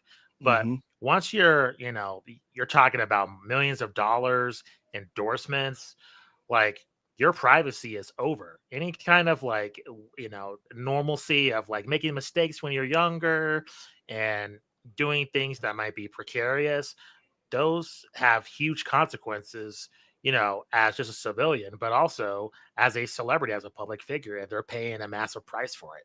So I think it takes the good and the bad. I think also what comes celebrity comes privilege too. So I think for a person like Zion, his celebrity might enable him to escape a harsher punishment, even though his public image might be tarnished. So it works both ways. How about you, Nate? Yeah, I think JG's right. Like even if you look at just regular kids these days, like not even athletes or entertainers, just like regular, go to any high school, Ray, and these kids will post anything on social media. Yeah. There is no filter. There is no, the only filter they got is the one that's on TikTok or Instagram to give them the puppet dog is, right? And so it's like, like it's not like it was back in Jordan's day or Wilt's day or Dr. J's day or Magic. Look, Magic, y'all don't think Magic Johnson was out on these streets, man? Nobody knew about it though. Like unless you were involved with Magic in said streets. And so exactly right. Like, and again, that's another reason why, to me, Justin, like, Michael Jordan is always going to be my GOAT, due in part because of when I grew up. But what LeBron has done is unprecedented. It's true. Not only in terms of on the court, but off the court. Like, in this social media age, dealing with stuff that the greats before him didn't have to deal with, and never having a blemish, never really having a bad public moment. Like, that's just incredible to me. But yeah, when you talk about Zion, when you talk about Ja, when you talk about Ant-Man, it's just kind of like these, like, they are stars on the court, and they are players that we've watched for a while. So I think sometimes we forget how young they actually are. And it's like they are closer to these kids in college and even in high school than to people like you and me, Justin, or you, Ray, or maybe some of the folks watching. And so it's like they grew up in this internet age, and there is no like decorum. There is no like shame, like, oh, maybe I shouldn't share this, because everybody shares everything when you're that age. Hell, we got grown ass people like in their 40s and 50s sharing too much on social media. We see you, Dave Portnoy, Elon Musk, Donald Trump, et cetera, et cetera. But it's just like, yeah, like Justin said, it's the gift and the curse, in that, you know, social media kind of helped build your fame by, you know, these clips of these dunks or these great shots, or, you know, your social media following. Like, it in some ways it helps to build your star, but it also can help to bring you down a peg or two, because now everybody's got access to you. Like back in the day at the games, Justin, like if you were a star player, you only had to worry about some loud drunk idiot in the crowd, or maybe your local beat writer saying bad stuff about you. Now, random ass person on the internet with just a name and 16 numbers behind them can say anything about you. Russian bots can put anything out there about you. And so, yeah, like it's I'm sure the NBA has some program, Justin, like to kind of PR training or some that, to that aspect. But it's like ultimately it's up to the individual, and they've got to decide how they want their career and their life to play out. And so, yeah, like hopefully you would hope that these guys can learn from their mistakes. And then in the case of Zion, like if what is alleged is true, that, you know, like there are consequences to actions. And so, yeah, like I think it's harder now to be a star. It's harder now to be a celebrity, but there's also the bonus to it in terms of like what it can give you. So like I think LeBron should, not only on the court but off the court, should be like the North Star for a lot of these guys, because it's like, yeah, like you may not think LeBron is the greatest basketball player ever, but show me a person who has been famous for this long with less scandals, with less dirty laundry out on these streets. Well, it's crazy that people forget how young he was when he became famous. Yes. It was high school. I mean, I was in high school when he was I remember seeing his games on ESPN and him playing against Melo. You know, and just to have all that attention, the Sports Illustrated cover, the Hummer, his first game in the NBA, all that hype against Sacramento, for him to perform, it's remarkable, like you were saying, Nate. And I don't think he gets that credit, sadly. I just think that's been forgotten over time. I still don't get how people forget about that, because that's just amazing how he had all this pressure and he exceeded it. I mean, it's a remarkable accomplishment, and that's before social media. And so, I don't know. I think nowadays, hopefully, they can use LeBron as a template. But you know, you take a look at the '90s. I mean, how many players got busted for drugs? I mean, it was a bunch. I mean, you know, it's kind of the nature of the beast for athletes. And I think for just humans overall, just to misbehave and have transgressions.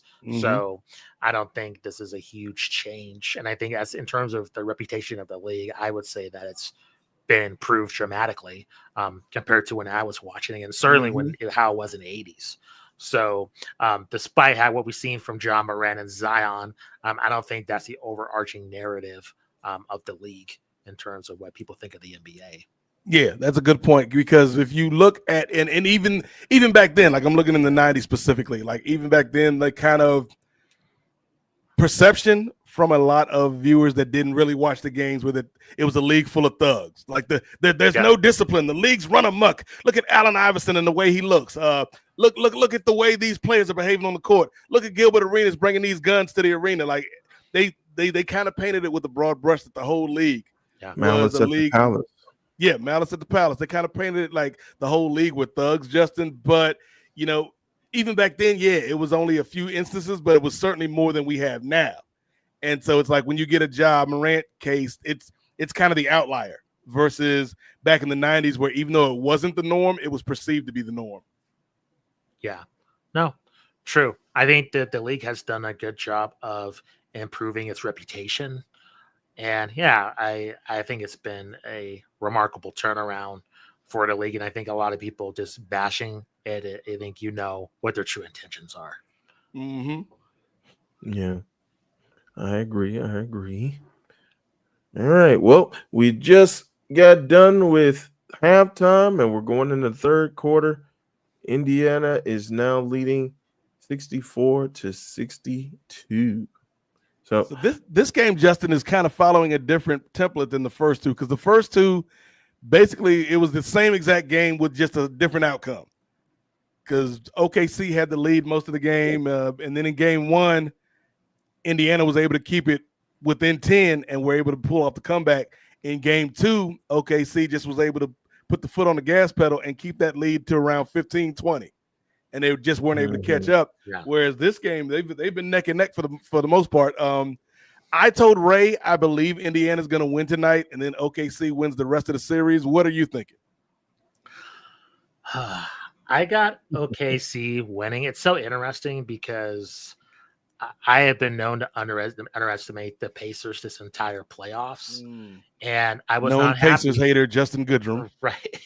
Was known to really and add, my own personal feelings about the Knicks. I mean, they're a Bulls rival, and I just like I think they're a very interesting team, and their fans are crazy. I don't know, just from a spectator, I just find that more interesting. But nevertheless, I think with the Pacers, they are a very tough and battle-tested team. And I don't know if OKC being pushed is necessarily the same. And that's where my concern is. Because honestly, I had OKC in 5.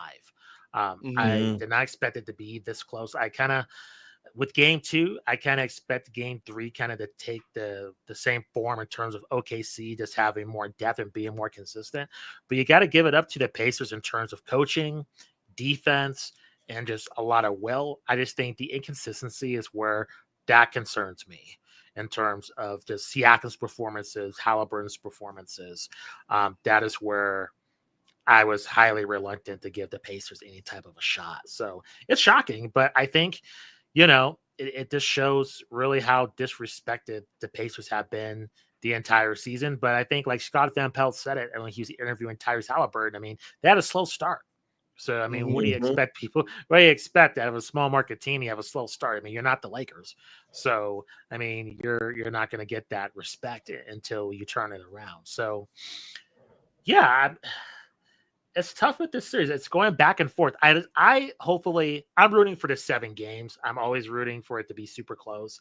I think that's what's best for the league. And I think it's fantastic for people who have been, including myself, who've been complaining for all these 3-pointers. I mean, you get your wish. We're seeing plenty of mid-range shots, and it's been great so far. So to me, I have OKC winning this game.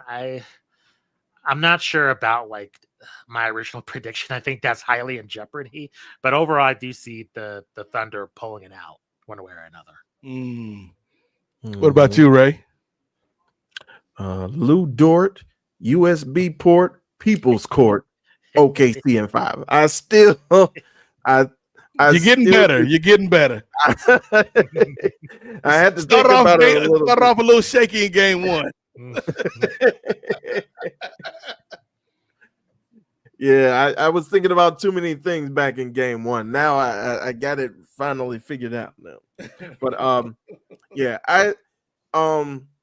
I kind of thought with you, Nate, I kind of thought the opposite with you. I thought if not OKC in 5, I thought OKC was going to take game 3 then Pacers would take game 4, Mhm. and then OKC would win out, because I think OKC, and like you mentioned, I think it's kind of heading in a similar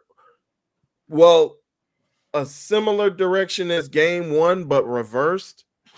So I think that OKC could end up pulling this game out, but then Pacers would come back and try to defend home court and tie the series back up. But then once it goes back to OKC, I think they're just gonna run away with it.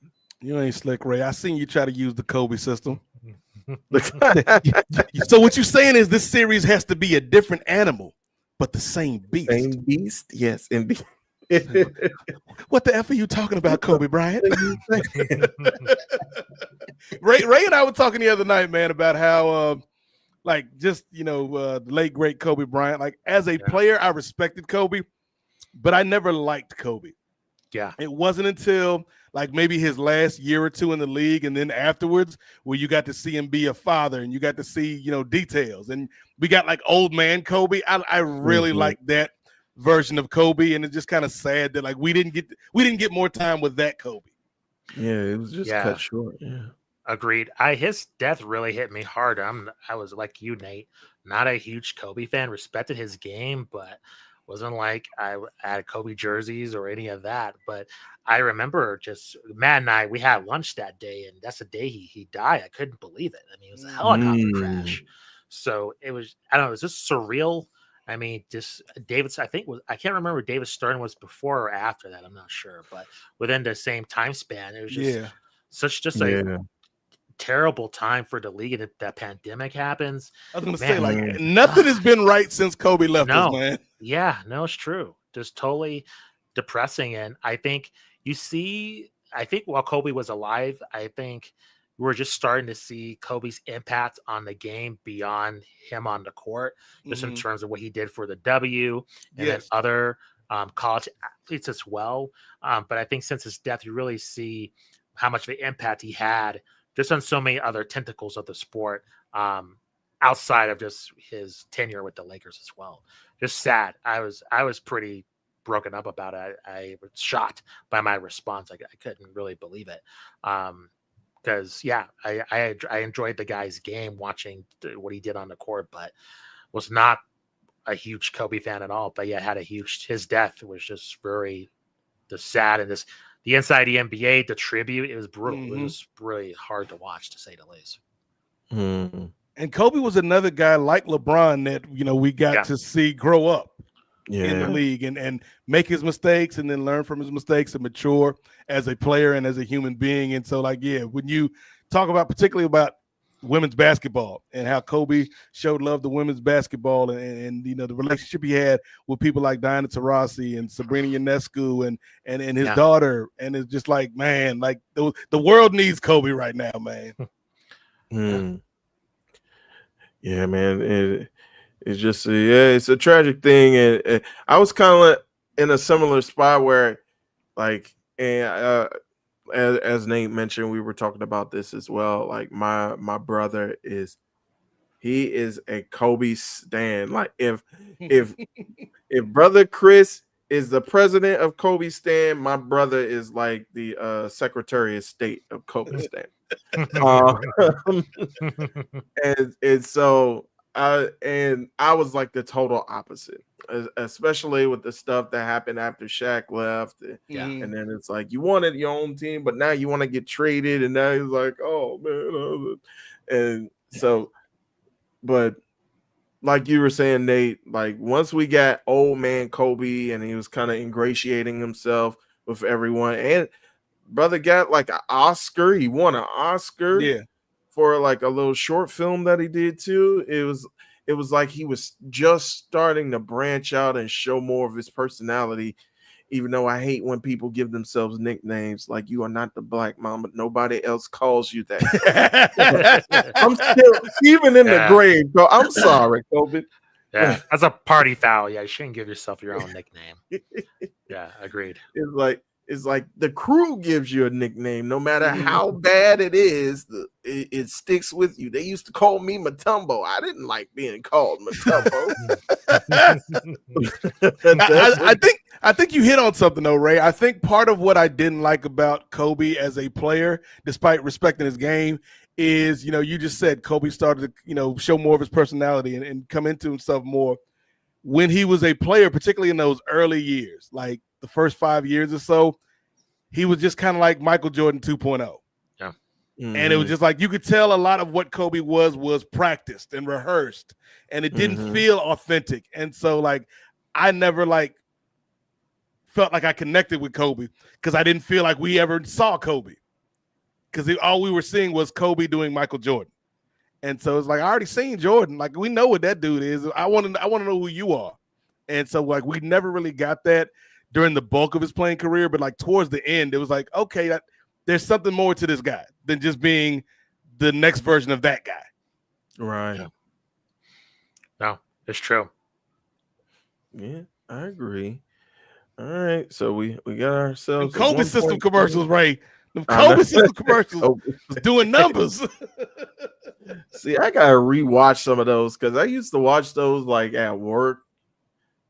Because I worked overnight, I used to just watch anything on YouTube and in the Kobe system. I'm still mad, Justin. We never got the NBA Finals with LeBron and Kobe when they used to do the puppet commercials. Oh yeah, nah, true. Yeah, I got robbed of that. Yeah, that would have been incredible. See, that's how you know you are not a superstar unless you have a puppet.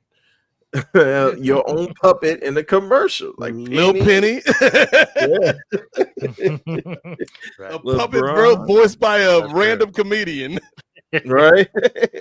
Like the thing that killed me about the LeBron and Kobe puppet commercials, and I didn't know it until a few years after they finished airing. LeBron was voiced by Kenan Thompson, obviously of SNL fame. Oh, huh. And the Kobe puppet was voiced by David Allen Greer. It's like neither one of those guys say, like, they don't represent the players that they're portraying in the commercials. No, they don't. Oh man, both of those guys, those like national treasures, like yes, underrated. Keep those brothers at all costs. But yeah, I was just about to say,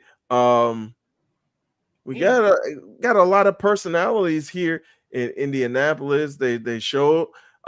We mentioned before, Nate, when we were talking about it, if Caitlin Clark was going to show up, her and Aaliyah Boston are out there. You got Reggie Miller, of course, with his kids, and one person who was conspicuous of his presence was one Lance Stevenson. And I don't know if you guys have caught that viral clip between Lance Stevenson and Michael Beasley. Apparently, they had like a pay-per-view one-on-one match, and Michael Beasley was kind of taking it further than basketball. What do you think of that? You said you saw that clip, huh, Justin? Yeah, I think it's smart. And he was cooking them too, Michael Beasley. You said some wild things too. I can't repeat what he said. You get your channel will reflect. It was wild. I was just, what is happening here? But that's actually smart.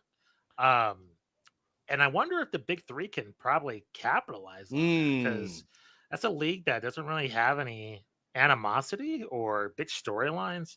But if you have, you just, and look at fighting. They do that all the time. Look how many times they work a storyline in the interest of getting pay-per-view buys. I mean, you could do the same thing with the Big Three. You could do a one-on-one tournament. Unrivaled did it. And they didn't even have to do any storylines. And I thought that was pretty cool what they did with their one-on-one tournament. I'm sure Big Three can do something similar. So, yeah, it went viral. Yeah, I had no idea that they were doing a pay-per-view. And I tried looking for it on YouTube, but they're charging $30. So yeah, I'm curious how well it did. I'm very curious. That price point seems a little bit high. It does. Yeah, a little. Agreed. Yeah, totally. Maybe it's $5. I was gonna say, like, I, you know what, Lance? I would even throw down like $15. I could do 15. You're nicer than me. But 30? Like, was there an undercard, Ray? Right. Good question. There was an undercard. Oh, really? Okay. Do tell. Yeah. So apparently And this again, like you, Justin, Isaiah I was Thomas like, versus Baron Davis. Who to get? no, it was more like there weren't other NBA superstars involved. I think they were each coaching a team, but the teams were facing off each other one-on-one, and then they were the headliners. So it was Okay. kind of weird, but yeah, like Kind of you, like the Justin, Unrivaled tournament. I think so, kind of similar. But it was like more, it was more like guys, like unknown guys, but they were kind of facing off against. You know each what other. would have got me to spend $30 out here? What's that? If you could have one matchup, I'm taking it back to the streets, Justin.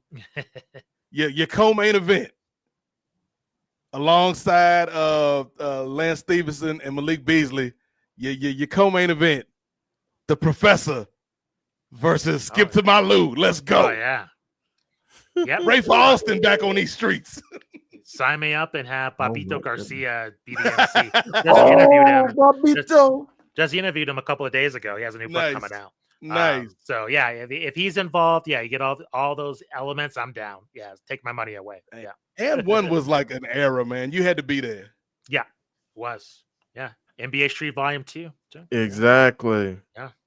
Like you said, man, that doggone Babito. Did you ever play Street Hoops, Ray? I know you're a big video game. I used to love Street Hoops. Street Hoops. I like If anybody that doesn't know Street Hoops, it was a street ball video game back in the day. If you've ever watched Chappelle's show, the clip where they did like the Make-A-Wish, and he was playing basketball against the kid that had cancer, that was the game they were playing. Like, I thought cancer was bad, but that was a killer, baby. I should have left you dead, Billy. Like, that's the game they were playing on Chappelle's show. But my favorite random bit of trivia for Street Hoops, Justin, is obviously you had all the and one guys. You know, you had AO, the Professor, Hot Sauce, Skip to My Lou, Escalade was in there, like half man, half amazing, all the great and one players. But like they had a story mode where you went to all these different courts around the country. Oh, that's cool. And you could unlock different players to add to your team. Mm-hmm. And one player, I think it might have been on the Atlanta court, which makes sense. One player you could unlock was former WCW wrestler and former, like, for a cup of coffee, WWE wrestler, nice. Mark Jindrak. Mark Jindrak was in the game. That's wild. Mark Jindrak was an unlockable character on Street Hoops. Crazy. Really? Mark Jindrak? Yes. Yeah, if you play the story mode, because you go around all these different courts and you unlock different players, Mark Jindrak, former member of the Natural Born Thrillers, was an unlockable playable character. Because I guess he used to hoop, like, you know, when he wasn't wrestling. That's crazy. I need to crack this back open then. You know, you just got to play through like 5 or 6 courts to unlock. And like everybody had a nickname, so I think his was like the Dragon, Mark Jindrak. That's crazy. He should have gone under Marco Corleone, his CMLL name. That's crazy. Wow. That game was actually pretty fun. Like, it wasn't, you know, it wasn't as polished as like your EA Sports or your 2K, but it was a fun game. It was. I would see the cover, but it never clicked in my mind to rent it. I think you would have had fun with it because you got to unlike what it lacked in like the polish, Justin. I think it made up for in like the customization for your character, and you could buy all this and one gear and stuff. And you can also, and which they probably might end up doing now, but you could bet on yourself in games and win money. Yes. You could bet in the games, which is crazy. More of that money to customize your player as well, which was wild. Cool. They were encouraging gambling among teenagers. Yes. And I was here for it. You hear me? I'm only gonna play you if you throw down a stack. Mark Jindrak, let's do this. Come on, Dragon. But yes, Mark Jindrak is an unlockable character in Street Hoops. We all learned something tonight. Wow. Was he signed to WWE at that time? I think this is in between him leaving WCW, or technically WCW closing down, and him appearing on WWE, because I don't think they would have let him be in the game. Gotcha. He's probably under the Warner contract. Yeah. That makes sense. Wow. That is crazy. Man, makes me bummed out and play that game because I loved N1. Yeah, I watched the ESPN show. Yeah, that Mm, one was fun, Classic. man. Yeah, it was. yeah. And this had a great soundtrack on it too. Yes, it was like the most, the most stereotypical yet appropriate hip hop tracks of the day. Mm-hmm. And I think it was this track, and it was about a group that 2 Chainz was in before he was 2 Chainz. Mhm. I forgot what the name of the group was called. I want to say not. I know for a fact it wasn't called Black Eyed Peas. It was called something. Yes, yeah, it was. I think Yeah, they his got name- rid of 2 Chainz and brought in Fergie. That's what happened. Nah, nah. Before he was officially 2 Chainz, I think his name was a Titty Boy or Yes, something. he was like the that. titty boy, which is wild. Crazy. Crazy. In which 2 Chainz is an improvement. Yes. 2 Chainz had a season. Like he had a good 3-year run where 2 Chainz was just on everybody's record. Right. Mm-hmm. And relating that back to basketball, I think he had like a G League team for Atlanta. I think he's like one of the owners. Oh, really? That's cool. I think I so. thought you meant he was gonna be playing like that time Master P played for the Low Gators. Or was that Roy Jones? I think that was Master P. Maybe it was both of them. I don't know. Yeah, there was a season where we had all these other athletes or entertainers trying to be basketball players. Mm-hmm. I mean, Master P did get on a roster now. He did make it enough to a roster. I don't know about Roy Jones though. But all right, it looks like 81 to Yeah, that's your homework assignment. If you're into classic video games, go find either an old copy or an emulator. Maybe somebody's got it online. Probably. Yeah. Street ball, street hoops. Street Hoops. And then if you want to take your night up to the next level, Ray, go from street hoops to Blitz the League Part 2. Like you can skip Blitz Part 1, but Blitz the League Part 2. Because if you thought it was bad enough that they were letting kids bet in these video games, in Blitz the League, you could do steroids, you could take other illicit drugs, you could sleep with sex workers, man. Like What? Blitz the Crazy. League was crazy. Wow. You could intentionally break your opponent's leg on the field. It was Wow, playmakers for the video That's game. what I was thinking. Yeah, Playmakers the game. Yeah, wow. Matter of fact, I think Blitz the League 2 may have been subtitled Playmakers, because they were trying to tie it into the Makes series. sense. Yeah. Mm. Well, Playmakers is wild because Omar Gooding, I was like, Yeah. he was a child. I was like, what? He's casting this wild show. I heard ESPN hated it. Yeah, Playmakers was great, but Yeah. there's no way the NFL would let them. Yeah, they're like, Mm-mm. man, cancel this now. Yeah, one of the quarterbacks, so they had different teams, fictional teams, but the players were kind of based on real players. The one team had the flashy wide receiver that was supposed to be Terrell Owens, but there was a team. It wasn't Atlanta, but it was some Southern team, and their quarterback's name was Ron Mexico. Oh no! And if you know, you know, because Ron Mexico was allegedly one of Michael Vick's aliases when he was out on these streets stepping out. Mm. And so the Ron Mexico in the video game was basically Michael Vick in terms of attributes. So yeah, Street Hoops and Blitz 2 Playmakers. Those are your homework assignments, kids. Well, I don't know if you out here on these retro game streets, Nate. Blitz the League costs a little bit, but you can go out and find it somewhere. I think Blitz the League 2 is like $100 game, I think. I mean, to be fair, how much is Blitz the League? Let me look it up. I'm gonna look. Matter of fact, Because if Blitz the League is $50, then yes, Blitz 2 should be $100 because it's twice the game, Justin. twice again. It's the sequel for it. There's a whole storyline. I ain't gonna spoil it for you, but let's just say there's a league commissioner, and it's a female commissioner of the league, which is very progressive. There's a whole subplot with the mayor of one of the teams trying to get the team moved so he can get the money from the team. Crazy. It's a whole lot going on. Lawrence Taylor does voiceover for one of the main characters. Oh my God. it's All a right. crazy game. It looks So, like it. I'm watching a YouTube video of it now. It's nuts. Jesus. All right. And the So I'm Lawrence looking Taylor at- character has the audacity to say at one point, Justin, like I think there's a party and somebody offers, because he's like the team captain. Somebody offers him some drugs and he's like, "Get that shit away from me, man. You know I don't do that." Like, come on, LT. Right. Come on, buddy. You're not that good of an actor, brother. All right.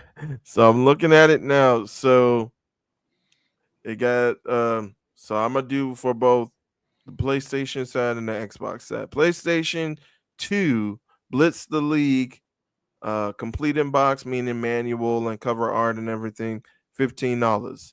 Blitz the League 2 for PlayStation 3, $58.79. Okay. And then we go to Xbox Blitz the League, $10 with everything concluded. Blitz the League 2, $67 for the Xbox 360. I mean, that's pricey, but in terms of quality, that's kind of accurate. Yeah. It's like five. Wow. It's like 5 You times think the it's game 5 rate. times better? You don't get shady government conspiracies in Blitz 1, brother. You're not just Man, playing to yeah. win a game. You playing for the freedom of the community, Ray. Yeah. Freedom of the community. All right, I'll see if I can see if I can find that somewhere. Hey guys, if you want to see Ray do a live stream of Blitz the League 2, sign up to the Patreon, patreon.com/Nefarious Media Network, because then we'll have $67 and we can buy Blitz the League 2 for Ray. Please do. Or reimburse me because I might get the game first. So Blitz the League 2 soundtrack is pretty good too. Like they got some random, like a mixture of like random rock groups, like indie rock groups and random indie rappers, and it just kind of fits what they're going for. That makes sense. All right. So it looks like OKC is kind of taking over now. If Little OKC wins this, I mean it's a 2-point game, Ray. You being real dramatic right now. So. Yeah, I did say I thought that 8 was a 9. I thought it was Okay. 9. I'm like, good. SGA scored 12 points in 30 seconds. He pulled a Reggie Miller. He did the choke sign of Reggie Miller. Speaking of the Knicks, Justin, you mentioned the Yeah. Knicks earlier. What do you think about this whole Tibbs thing and then them looking for a new coach and trying to get J Kidd? Yeah, we talked about that on the show the day that it happened. I think the move's a little bit desperate. It's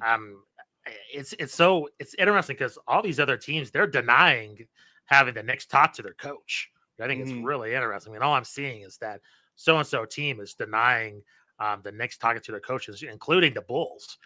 They denied Billy Donovan talking to New York about the vacancy. So I get Thibodeau. I mean, he has his flaws, but at the same time, especially seeing that the Knicks, I believe, are ahead of schedule, this seems a bit of a panic move, especially going to the Eastern Conference Finals. You better have somebody better. That's what I have to say. But I think the situation is comparable to, similar to Golden State, where there is a nucleus that was built by Mark Jackson. They got rid of him and they got Steve Kerr and they won a bunch of titles. So, we'll see if this move, it's kind of incomplete right now. It could be great or it could be detrimental. I mean, they're taking a huge risk. But I applaud the Knicks for taking risk and recognizing that they have a chance to win a title. I think their problems are more roster than coaching, even though Tibbs did make some key mistakes. But nevertheless, I think in order for them to improve, Josh Hart and Mikal Bridges are not superstars to complement Jalen Brunson. And I think you need somebody to go along with Cat as well. I think that was proven. I think their issues in terms of moving on further is personnel, not necessarily coaching. Yeah. And I think the big thing, and Stephen A. Smith kept harping on it, and for once I actually agree with Stephen. I like Mikal Bridges, but I don't like him for 5 first-round draft picks. Like I think Right. that price is a little too steep. Like Agreed. particularly when you've got other deficiencies on the team. And so like I guess the scuttlebutt, Justin, is like they may make a move. And again, this kind of speaks to desperation as well, to get somebody like a KD. But to do that, you're gonna have to give up Cat. And so it like feels like you just got Cat. Like it feels like desperate, like, okay, Cat didn't work. Get Cat out of here. Let's go with KD. It's like that is an upgrade in certain aspects, but KD's also like what, 7 years older than Cat, 6 years older than Cat.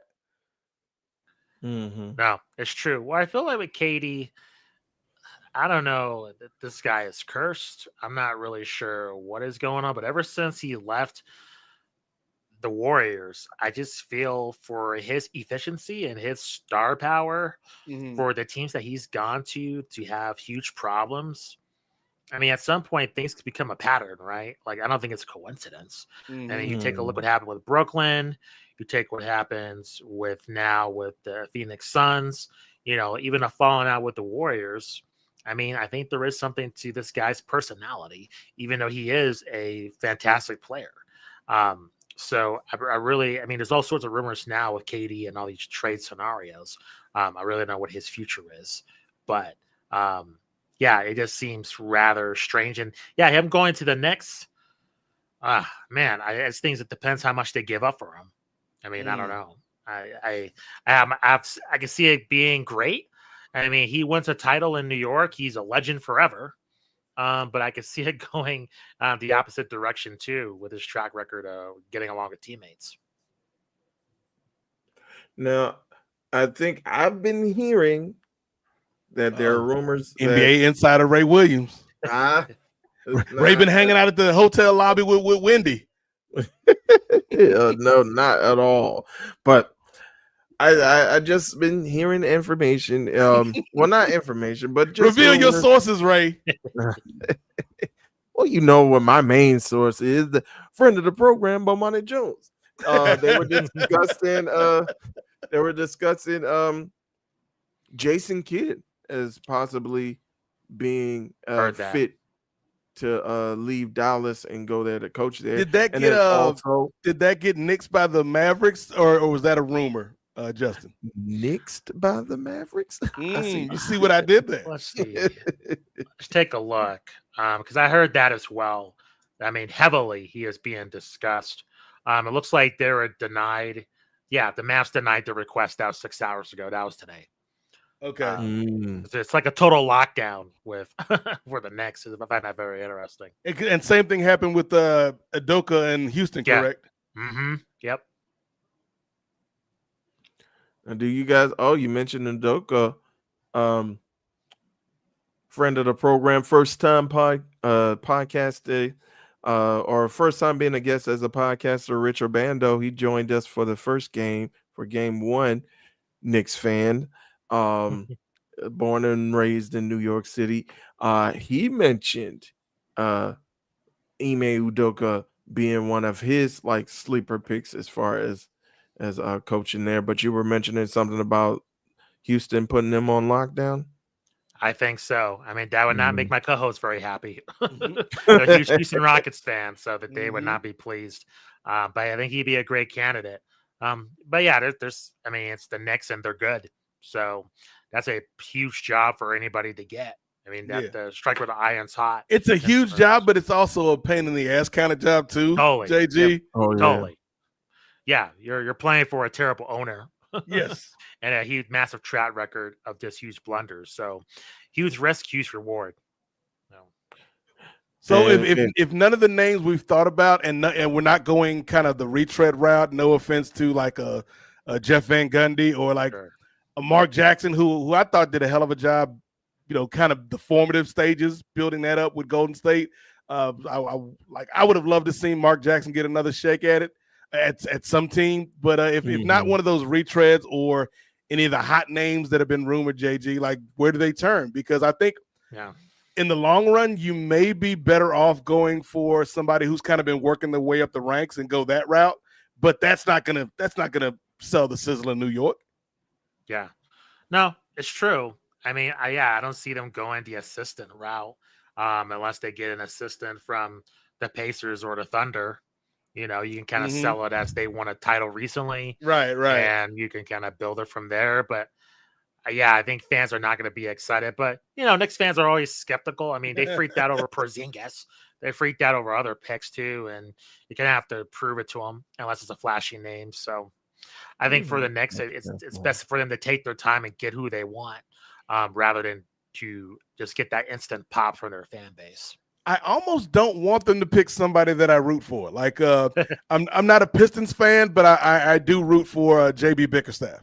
No, I think like he's a really, really good coach, and we saw it in Cleveland, and then we saw it with what he did with Detroit, which I felt he should have been coach of the year for turning that dumpster fire of a team around. But like, as much as I like JB, I wouldn't want the Knicks to go after JB because it's like, nah, dog, you don't want them problems, brother. Like, you don't want to work for Dolan, dog. True. And Nate, we talked about it last week. I think about 3-4 years ago, Dolan was kind of feeling comfortable because he wasn't the worst owner in the in any league. But then even if you go back to like 10 years ago, he was not the worst owner. But then they got Donald Sterling. About your boy Donald Sterling gave a lot of owners cover. Now it's true. They got Big Jerry Magic Richardson Johnson. What has he done? Sure. They got Jerry Richardson. Did you? No, I don't know why I was going to ask you. Did you watch it? Of course, you watched it because you interviewed various people involved with the show. But I think when we last talked on the show proper, Justin, not on one of the crossovers, we were talking about Clipped, and I think I had seen like 2 episodes at the time. Yeah. Now that the series is in the rearview mirror, like, what did you think? Because I enjoyed it for the most part. I enjoyed it too. I watched it with my girlfriend who's not a sports fan. I think it provided a lot of context in terms of what happened during that time. I think that the casting of Donald Sterling and his wife, spot on. I think they did a fantastic job. I had to kind of use my wrestling brain when seeing the players. So it was just like I had to buy into. I'm going to replace. That's not Blake Griffin. I'm going to exactly.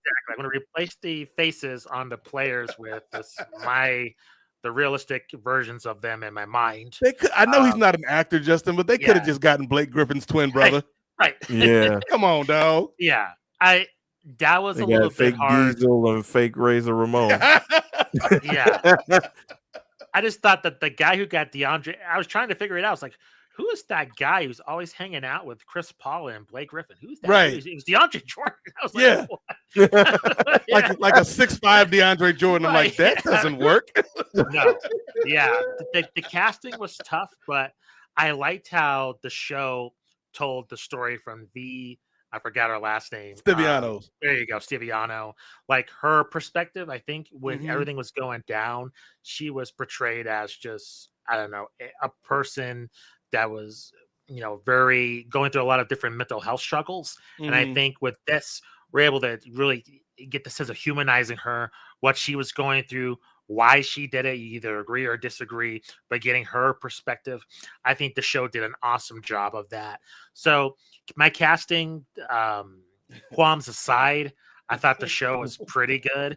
I think watching the show and listening to Ramona Shelburne's podcast, I think that's perfect. Yeah, I did enjoy because for those that don't know, ESPN has 30 for 30, the podcast, which it used to be a regular thing. Now it's kind of more sporadic. But when Clipped was out, they did like post-show interviews with the main kind of participants after every episode. And you're right, Justin. It does add another layer of context after you watch the series.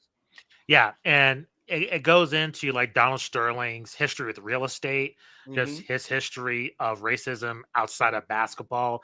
You get a context of what the history of the Clippers, like different stuff that you had no idea watching Clipped. It's a good supplement. You want everything in terms of the entire saga. I would encourage watch Clipped and listen to the podcast series. That pretty much fills in everything. Yeah, I think the thing that surprised me the most was like I knew I was gonna have sympathy for Doc Rivers, like regardless of what I think about Doc Rivers right now. But like just going through that, like it was a bad spot. Good thing he had LeVar Burton to help him out because that was wild. Yeah, it was. But the thing that I didn't expect, Justin, was to actually come out of that series having sympathy or empathy for V. Stiviano. Yeah. I was like, yeah, maybe I don't agree with the way she went about things, but at the same time, like she's not the biggest villain of this story. No, that's the Sterlings. It's true. Yeah, because the media made her out to be the villain, and one of the villains, Donald Sterling, is number one, but she was very much a close second. And just to see Donald Sterling's wife as well, just to see all of the history with her, I think that was very illuminating. Just compared to when I was following the story at the time, being as a basketball fan, I found that context to be very interesting. So, yeah, I thought FX overall did a pretty solid job. Did you watch it at all, Ray? No, I did not. I want to. I don't have FX. What are you eating now, Ray? I gotta get it. But I did listen to. Don't dodge the question. What are you eating now, sir? What are you eating, sir? Don't dodge the question. So the 30 for 30 podcast. It's all right, Ray. This ain't like an actual show. This is we just having a watch party, Ray. You can eat, but you ain't got to be ashamed of your eating. Trying to mute your mic and eat off camera. Shame eating. I'm just what type of vegetarian snacks do you have, Ray? Oh, just these nuts. No, let's stop. That's a joke that no matter how old or mature you get, Justin, like these nuts will always be funny. Yeah. It's lifetime joke. It's actual cashew lovers, so it's like chocolate covered cashews and toffee covered butter toffee covered cashews. Fancy. Like English toffee and English toffee there, bruv. Good, isn't it? No, I did like Clipped, and that like Ramona Shelburne, like she hooked me into the podcast on the first line. And I think I tweeted it out that night, and she may have retweeted it or commented. But it was like the first line that she said in the podcast, Justin, was like, Los Angeles lies along two fault lines, San Andreas and race. And I was like, woo! Yeah. Mona out here cooking. Yeah, that's fire. It's true. Yeah. Bennett Matherin's on fire. Yeah. Well, we were talking in the first game, Justin, like somebody else other than SGA had to step up. And like Matherin has responded to the challenge. McConnell too. Yeah, he's played really well. Not SGA, Halliburton is what I meant. Yeah, this has been an awesome game. Oh. And it's like Neesmith had his moments in the Knicks series. Well, big bucket. Yeah, and I think Pascal has also been trying to step up as well. Pascal Siakam, Eastern Conference Finals MVP, Pascal Siakam. Our foul. Get up, Chet. That was one of them WNBA fouls right there. Right. Roz, he ain't get up like your niece and try to fight somebody. Hey, salute to former Washington Mystic Ariel Atkins for stepping up for Angel Reese on these streets. Oh yeah. Oh yeah. I thought that was really good at the press conference. It's like, if you want to talk about Angel's game, that's a conversation we can have. But like a lot of the stuff people are saying about this girl is out of bounds, and it's just like, oh yeah, y'all doing too much with it. And then did you guys see also? Sometimes it be your own people. You see Clarissa Shields, very well-renowned female boxer champion. She's out here. She's salty because she didn't win Sportswoman of the Year, and and she's going after Angel Reese. I'm like, come on now, it be your own people. Wow, that's crazy. Like, come on now. Because no matter what you think of Angel Reese's game, like she has been like within the last year, she has been quite a phenomenon when it comes to like fashion, when it comes to like investing in women's sports as well. When it comes to especially you were mentioning it before with the Unrivaled League, she was pretty much the face of Unrivaled League, Nate. When you talk about just in the culture writ large, I mean, she's getting her own shoe from Reebok. She had her own doggone McDonald's meal that brother Nate paid for and said what it was just a double quarter pounder with cheese with bacon and barbecue. It wasn't a double quarter pounder with cheese. It was well, I mean, you could get the double quarter pounder with cheese, but I didn't do that, man, because I'm trying to respect my body. Justin.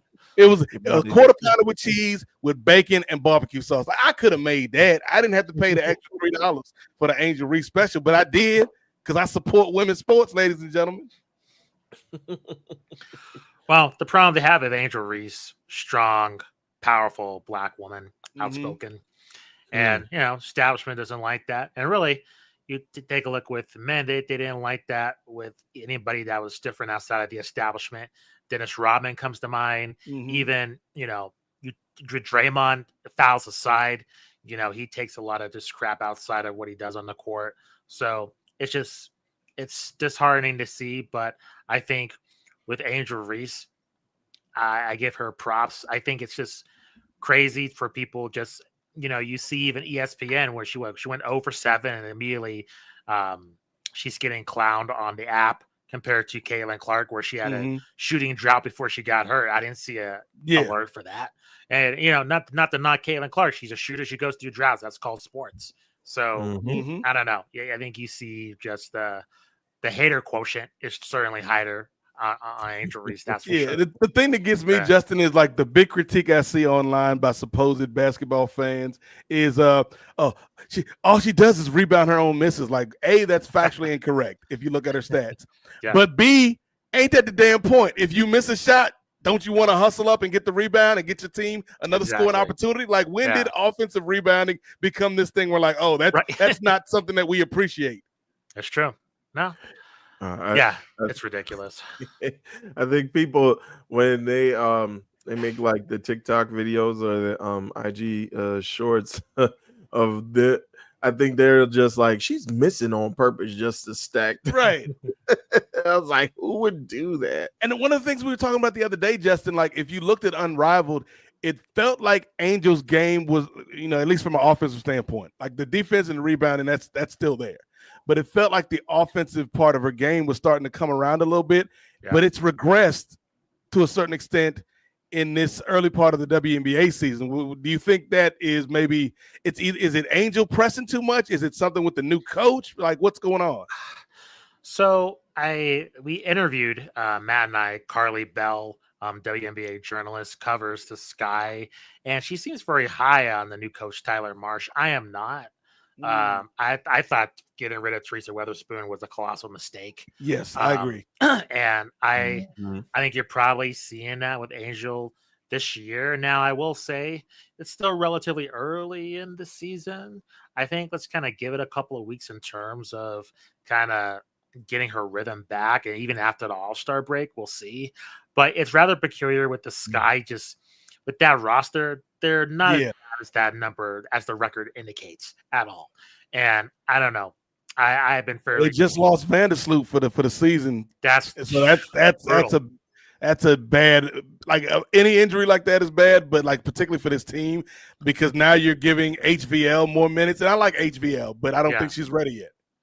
Well, and also with Marina Marbury too. I mean, with that trade as well, I think that was last year. That was rather peculiar. Yeah. I like Haley Van Lith. We'll see. But again, the personnel on that team, and I think what happened with Kennedy Carter as well.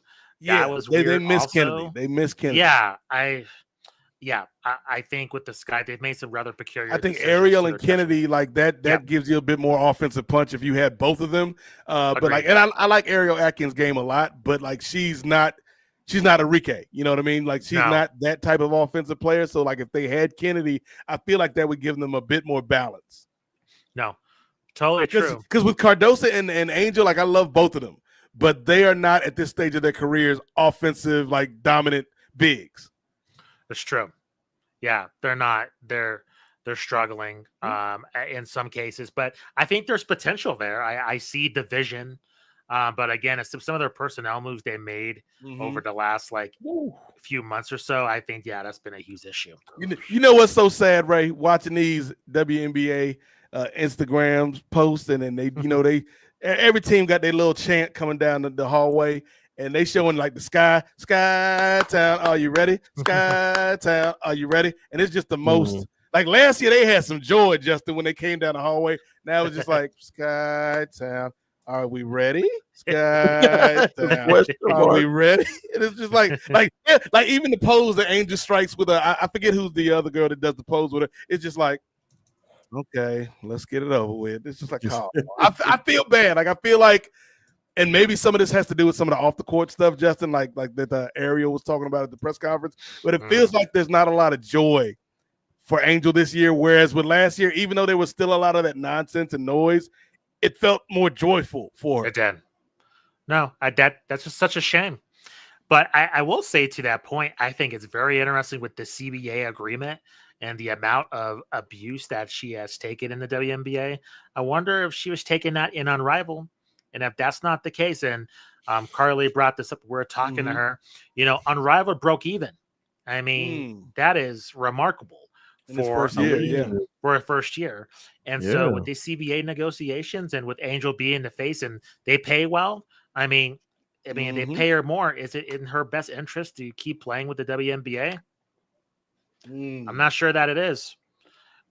So I think that's something to keep in mind in terms of the players, in terms of the abuse they take. And if they're not getting that in Unrivaled and they're making more money, that might be something to take a look. Oh my goodness. Ray Williams.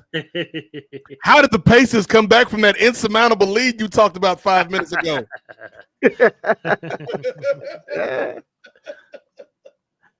Hey, like we talked about in game one, it's still within 10 points. So it's 4 minutes left in the quarter.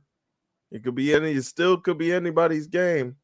Oh, good block. You know what, Ray? All I gotta say to you is Stevie Nicks, Chico Sticks, On Anderson has the blick. See, it ain't OKC and 6. It ain't that easy.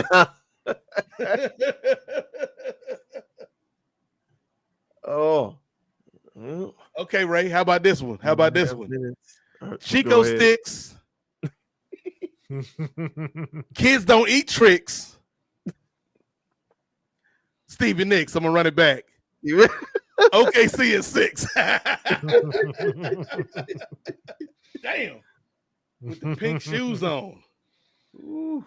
Got the ruby slippers on. Like Obi? Man, just think about Obi Toppin too. He was on the Knicks not too long ago. He was. That's true. I had like huge hopes for Obi with the Knicks, but it just didn't. Like he was good with the Knicks, he was solid, but it just never worked out the way I thought it was. And that's his hometown, ain't it? New York City. I think he's from New York. Sure? Are you sure, Ray? You just speculating on the internet, man. Just throwing out unfactual statistics. Yeah, no, he's right. Brooklyn, New York. Okay, Ray. Yeah. No, a little something. I may not know movies, but I know a little something. Ray knows where every bench player for the New York Knicks hometown is. Okay, now do Mitchell Robinson. Oh Lord, I don't know nothing about Mitchell. You know what's the worst thing about the Knicks losing in the Eastern Conference Finals? They don't run that commercial no more with the Villanova guys. Oh yeah, I like that commercial, man. It was sad, but it's heartwarming. Yeah, me too. Hey Dante, we still your friends. Well, they got Will Ferrell up here with Rose. Oh, that's what I was going to ask you, Justin, about the Knicks. Rick Brunson, do you think that's a realistic possibility? Because that's a name from my sources, Ray, that I've heard thrown around. Mm. I don't think it is. I have heard that there's been some turmoil with the teammates and Rick Brunson. So that seems rather weird too. Just have your father as the I don't know. It just seems it just rubs me the wrong way with the way that turned out. Unless it's LeBron and Bronny, I don't want fathers coaching their sons. Right. Now, do you guys think, because I know we're in the race who's going to get Giannis, do you think they should be thinking about a coach that will work well with Giannis, or do you think that they're just trying to get the best coach available? Well, if a coach can't, improve Giannis's game with New York, then I don't know if they should be coaching in the NBA. I mean, Giannis is a one-of-one player. So, and I don't, from what I have seen, I could be completely wrong, but it seems like he has a team-first mentality and he wants to win. So I think all the coaches that have been in the rumor mill, I can't imagine that they would struggle fitting in Giannis and what they're doing. I think that the biggest question is if Giannis is there, I don't think Karl Anthony Towns can stay there. Right. So I think that is where, you're changing it. And I think, we saw with Giannis and Damian Lillard, that didn't work well. Ooh. So, wow. Ray. Still plenty of time left. It still is. This is where I think with the Thunder, everybody's giving them like all these flowers. They're going to be this greatest team. This is where it comes down to right here with SGA. You want to be the man. Here it is. He didn't even get touched the ball on that possession. Wow. Oh. And they gave it up. Wow. 19 turnovers. Oh, no, it's Caruso. Oh. Ooh, we got that. Oh, pickpocket. Ooh.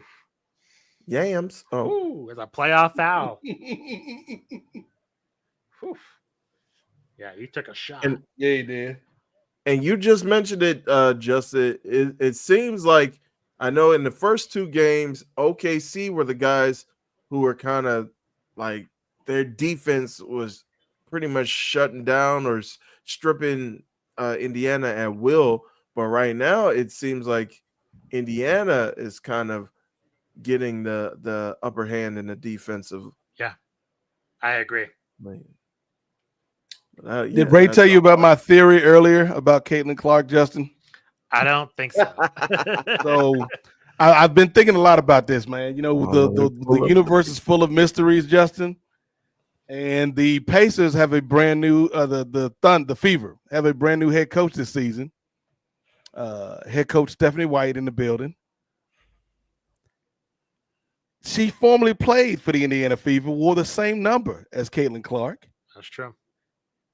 There's a part of me that feels like this is a Looper situation, like a Bruce Willis, Joseph Gordon-Levitt situation. Like Stephanie White is actually Caitlin Clark from the future. Like they're the same person that the time stream was allowed to exist in the same plane. Because if you look at them side by side, Justin, they kind of look alike. They kind of favor each other. That's fair. That's true. Like, wait a minute. That's true. Is this a Gemini Man situation? Right. Like it's either a time travel scenario or Caitlin Clark is a clone of Stephanie White. It's a fair point. Yeah, bring the picture up, Ray. Bring the evidence up. Bring the irrefutable evidence up. All right. Isolate. Clarify. Zoom in. Enhance. Look at that. That's a Gemini Man situation if I've ever seen one, Justin. There's some resemblance. That's true. That's true. Like when the first time they met at the facility, they had that moment like in Into the Spider-Verse where Miles Morales first met Peter Parker's like, you're like me. You're like me. You are me. From the future. Or like the Spider-Man meme where they just start pointing at each other. Like I'm telling you, Justin, if wow. What are they if the Fever make it to the finals and we get a post-game conference where Stephanie White's like, I just knew Caitlin was going to do that. It's what she does, man. I'm just glad I was able to make that. I mean, I'm glad she was able to make that shot. There you go. It's like, we got you, Stephanie White. You ain't slick. You heard it here first. I just broke the biggest basketball story in history, Ray. Well, you broke the biggest story in the history of civilization. Yeah. I know, right? Look at basketball. Right. Bump basketball. You just Time travel is real. Yeah, time travel. Stephanie White used it not to help humanity, but to come right. back and dominate offensively in the Right. WNBA. Well, at this state of the world, so I'm grateful for that. So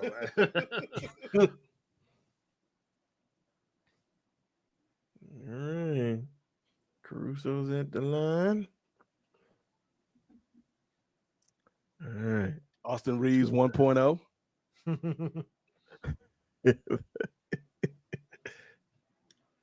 That's what I mentioned earlier. see what the Thunder Yeah, can do. yeah. This is very doable. It's only down by 6. This is where their defense has to step up because that's been their calling card all season. 2 possessions. Oh, there you go. 2 Ooh. threes. That's all you need is 2 threes. Oh, there it. Strip again. They can't. Wow. Move it out on. There you go. Did it go off his foot?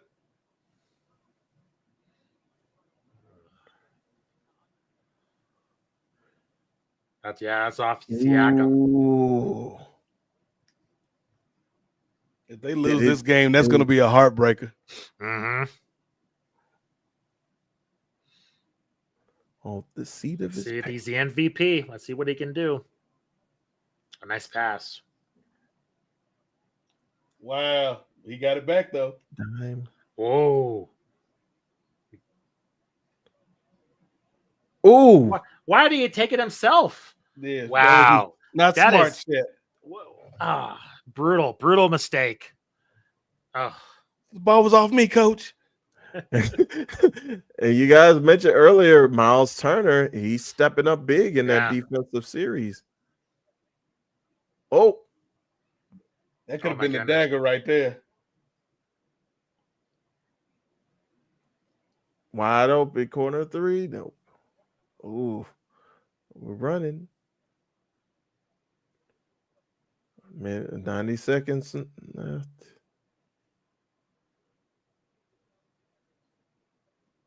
Nope. I hate that I'm on the delay, man. You I'm on a delay. You're further along than I am. Ball game. That's game. Game right there. That's game. That's game. Wow. I'm calling it, Ray. Game. Blouses. I told you, Ray, I predicted this. Stephanie White told me this is exactly what was going to happen. I predict these things like She came Like from the Connor. future just to tell me this. I didn't bet on it, though. I should have. Right. I probably had good odds, too, to go for the Pacers tonight. Our previous guest, she bet the Pacers their win the finals when the Pacers were facing the Knicks. So she's going to make a little bit of money. Oh yeah. Yeah. Now, Nate, do you still do the bet MGM? Yeah, that's my primary betting device of choice, or betting app of choice. Way up here in the same game parlay. That lives rent free in my head. I don't know why. Doggone Jamie Foxx. All these seats. Did I ever tell you my story about how I got hooked on betting? Not hooked, like I'm not addicted. If you have a gambling problem, Sure, please call sure me. you're not.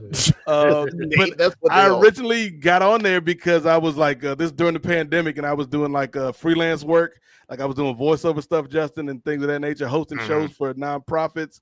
And one of the freelance gigs I got was being a beta tester for BetMGM when they launched in Virginia. Cool. Yeah. And so like they gave you like $100 worth of free credits, and then like if you wanted to add your own money, that was fine, and whatever you won during the beta testing period, you could keep. So I think I ended up winning like $300 during the beta testing, and I was like, I think I'll keep this. The best bet I ever made, Ray, was a $3 bet on Bubba Wallace to win that one NASCAR race that got rain delayed, and he won it under caution flags, and he was like 1,000 to 1, not 1,000 to 1, because then I would have won $3,000. That's not how math works, but it was like 750 to 1 or something like that. And I put down like $3, man, and just like I was like, thank you, Bubba Wallace. I'll never bet on you again, though. Like I was on a heater that because I'd done a bunch of parlays with Trae Young, like and won like 3 nights in a row, 3 games in a row, and then I won Bubba Wallace, and then I won something on some random soccer game in Bulgaria. Rusev scored the winning goal. See that? That's the thing about betting, man. Well, you know you got a problem. You up there betting on soccer in Bulgaria. It just hadn't caught in the mainstream yet, Ray. Some people would have said 5 years ago, if you betting on the WNBA, you got a problem. But now it's mainstream, Ray. I don't know. Some people would have said if you betting on the UFC, you got a problem. But now it's mainstream, Ray. That's true. Now, if you bet on wrestling, you do have a problem because that's stupid. That is very true. Betting on wrestling. Missed it. Yep, it's over. It's over, ladies and gentlemen. Oh, coming down the court, less than a minute they're dragging left. the clock now. Yep, playing 4 Pass corners the on ball Ray. around. It's that 4 corners offense. Dean Smith. Wow. Oh, But yeah. I'll call for that. I think this is the last game the Pacers take, though. Like I predicted the Pacers going to win this one, but I think like OKC is the better team. I think Come the on, Pacers man. have been doubted this entire playoffs. Especially up from 7 and known Pacers hater Justin Goodrum. Yeah, that's true. That's true. True. Doggone Halliburton. He up 7 and he's still whining over. Halliburton's got like 2 dartboards on his bedroom wall when he's doing sit-ups, getting ready for the game. One is Jalen Brunson, the other is Justin Goodrum. That's I'll right. show I'm you. on his targeted list. Oh, golly, man! You heard it here. You heard it here, folks. You heard it here first, folks. Not only will Tyrese Halliburton be in that DLC package, but also it's going to be Justin Goodrum. You going to have them both in WWE. Justin man. Goodrum is the celebrity they were supposed to put in the last DLC, but they're like we got to wait till the finals are over. Don't do that. They were like, well, who is this guy? Like, No. this is almost as bad as when Pat McAfee had all of his random ass friends in the game last year. Right. I don't want to play with any of these dudes, man. These are not characters I want to put in the game.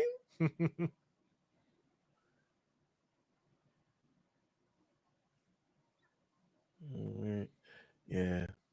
I guess I could concede is pretty much. I think like a lot of it tonight, like yes, Indiana played a full game all the way through, but also like they had to win this game. Like it wasn't it wasn't a do or die, it wasn't an elimination game, Justin. But if they lost this game, the series is pretty much over. Would you say it? I Would don't you say it know. was Yeah. pivotal?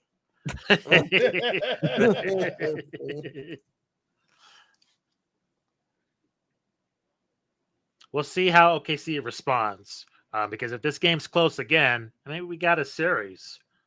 So we'll see. Well, you know, they say a series doesn't start until you win on the other team's court. So the series officially started in game 1, Justin. Yeah, not fair. That's what they say. That's what the people say.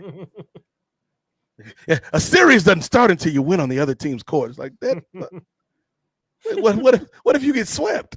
Did the series never start? That's true. Right. Or what if both teams hold home court and go all the way to game 7? What you talking about? The series never started, Ray. even the series is over now. It never started. It hadn't started though.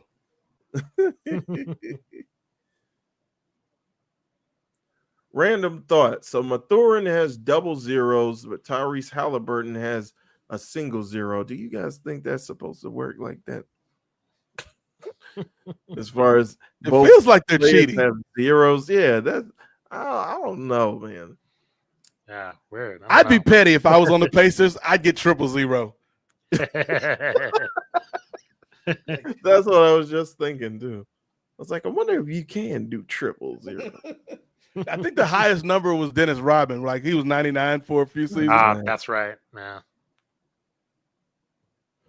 Come on, man. Oh, speaking of podcasts, Justin, I was telling Ray the other night, Pablo Torre's got a great episode out now talking about the Dennis Rodman, Karl Malone feud. Just brought that up. Yep.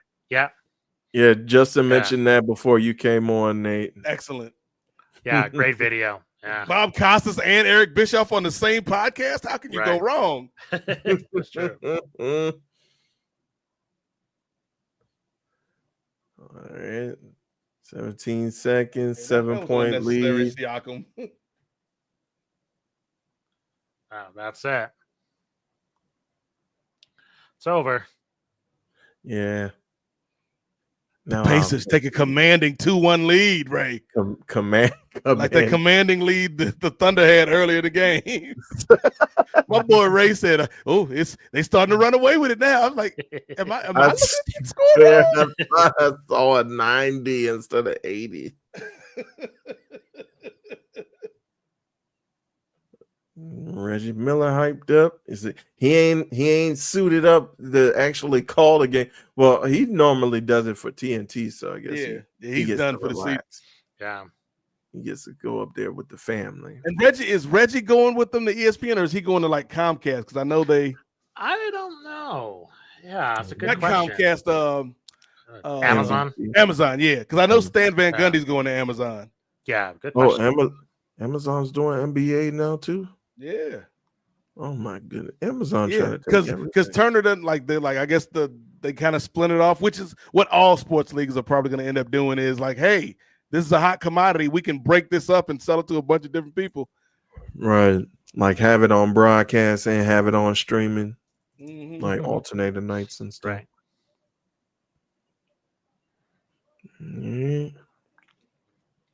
Halliburton 22 points. Was Pat McAfee in the house tonight? 8 assists. They haven't shown him. You know they would have shown him. Not sure. Yeah. He's a fake fan. Like I said, they showed Caitlin Clark. Oh, and a cameo from your favorite twin bottles of milk, the Cunningham twins, Brother Nate. I was gonna say, was MAGA Barbie in the building? Yes, she was. Indeed. Making the NBA Finals great again. There's red, like, I mean, it's not like a lot of sisters in there are a lot of sisters in the WNBA, if you know what I mean. Yeah, but there's not like there's a few sisters like that are in the WNBA. That's like I've always the hard R. Yeah, sisters with the hard R, Justin. Like I always find that interesting. Like the Samuelson sisters and the Sabali sisters, and it's like that's always cool. Ray's favorite, the Ogumekwe sisters, were in the WNBA together. Indeed, that's true. Indeed, there's more sisters in the WNBA than brothers in the men's NBA. Right, that is true. Who we got for brothers? We had the Morris twins. Yeah. All the Antetokounmpo brothers that couldn't play besides Giannis. Right. Yeah. The Nassus was just getting paid. And the Lopez brothers was together for a little minute. Oh yeah. That's about it, I think. Like recent memory. Well, no, there was a bunch of the Holidays had like 3 or 4 Holidays in the league. Yeah. That's right. Drew, Aaron, and who's the other Holiday? Since you know everything about the NBA, Ray. since you know where Obi Toppin is from. Drew Holiday, Aaron Holiday, and there's one more Holiday. Like Jimmy Holiday. Jimmy Holiday. Sounds like a blues singer. It really does. Brothers, NBA. And I think they all went to UCLA. So Drew, Justin, and Aaron. Justin, that's the one I always forget. All right. So that was game 3 of the NBA Finals, ladies and gentlemen. We are wrapping up our watch party tonight. Shout out to everybody that popped in and tuned in. Shout out to Matt who joined us earlier. But any final thoughts before we get out of here, JG? Oh no, appreciate you guys having me on. Probably jump on if this series goes to 6 or 7 games. Just appreciate it, and glad this game was good. I'm glad that it's competitive between both teams and not like a 50-point blowout. So it's nice to see both teams going at it. This is the first competitive game, like wire to wire, that we've seen all series, except for that one time when the Thunder had like a 12-point lead. Yeah, it was fun to watch. Yeah, it's just hopefully it stays that way. I'm not gonna let you live that down, Ray. My boy, the way you said it though, it's just like the Thunder have taken a commanding lead. I'm like, huh? Am I seeing things wrong? Is Ray's TV ahead of mine? That's how far the delay was. See, the delay, the lady was so Is bad. Ray from the future like Stephanie White? It went forward. That doggone Stephanie White, she messed up my TV. Ray, any last words before we get out of here this evening? No, I thought it was a good game from beginning to end. I mean, it's pretty obvious, but I think more folks stepped up, not only on the offensive end for Indiana, but also on the defensive end. And Tyrese Halliburton actually had a decent game. Like I believe they said he was 9 of 14 from the field. He had 22 points, 8 assists. So it was good to see him actually have a decent game and a win for them. Of course, he's going to be the centerpiece for them going forward, and hopefully everybody else can contribute and help out if they have a chance to winning this series. Ray said, "What the Halle? What the Halle Burton? What the Halle Berry? What the Halle Bron James?" But yeah, I thought this was a really good game from start to finish. Obviously, I think that this was the game, and again, like it wasn't an elimination game, Justin, but I think they had to get this one because I just think from a mental standpoint, even though it would only been 2-1 OKC, it feels a lot heavier when you lose at home and when they beat you down the way they did in game 2. So this was a good game for the Pacers. I still think it's going to go 6 with OKC winning the remainder of the games, but we'll see. We'll see. That's why they play the games, Justin. That's true. No, it's been fun. Let's just hopefully it stays competitive, but good atmosphere. I think just good fight by both teams, and Pacers pulled it out. So, yep.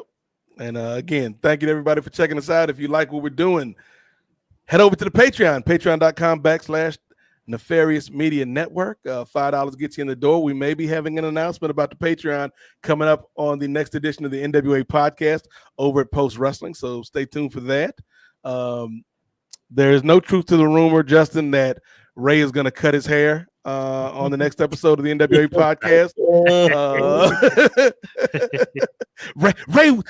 Ray was way too forgiving, but I've seen the truth. I've been set free. Oh, real quick, Justin, what'd you think of that, man? I really enjoyed what they did with Truth on Monday night. So Ron Killings, not R-Truth, is my brother's favorite wrestler. So he texted me immediately after that happened. It's like, my goat is back. Yeah. So I told him, all right, well, let's see 5 weeks from now. Yes, that is always true. Like, let's see. Great angle. Let's see how it progresses. Yeah. But there's a crowded field of like who's gonna get over, who doesn't. I mean, you have the King of the Ring, you have Seth Rollins' Money in the Bank. Where's Ron Killings fit into that? I'm not really sure. But good angle, and I'm glad they're pushing him. Let's see if they keep it up. Yeah, I'm into it. Like they even did like a little backstage thing. I don't know. I don't think it was on the Netflix. I think it was just for the YouTube where he was walking backstage and he was like, "Sorry, R-Truth, but I'm in the driver's seat now." It's like, oh, so we got a little Moon Knight type of thing going on with Truth and Killings. Like I like that, man. I'm happy for the brother. So yeah, I hope like if this is his last run, at least with the WWE, that they send him out right. Because the last time is now Ray Williams. Indeed. I wish they would.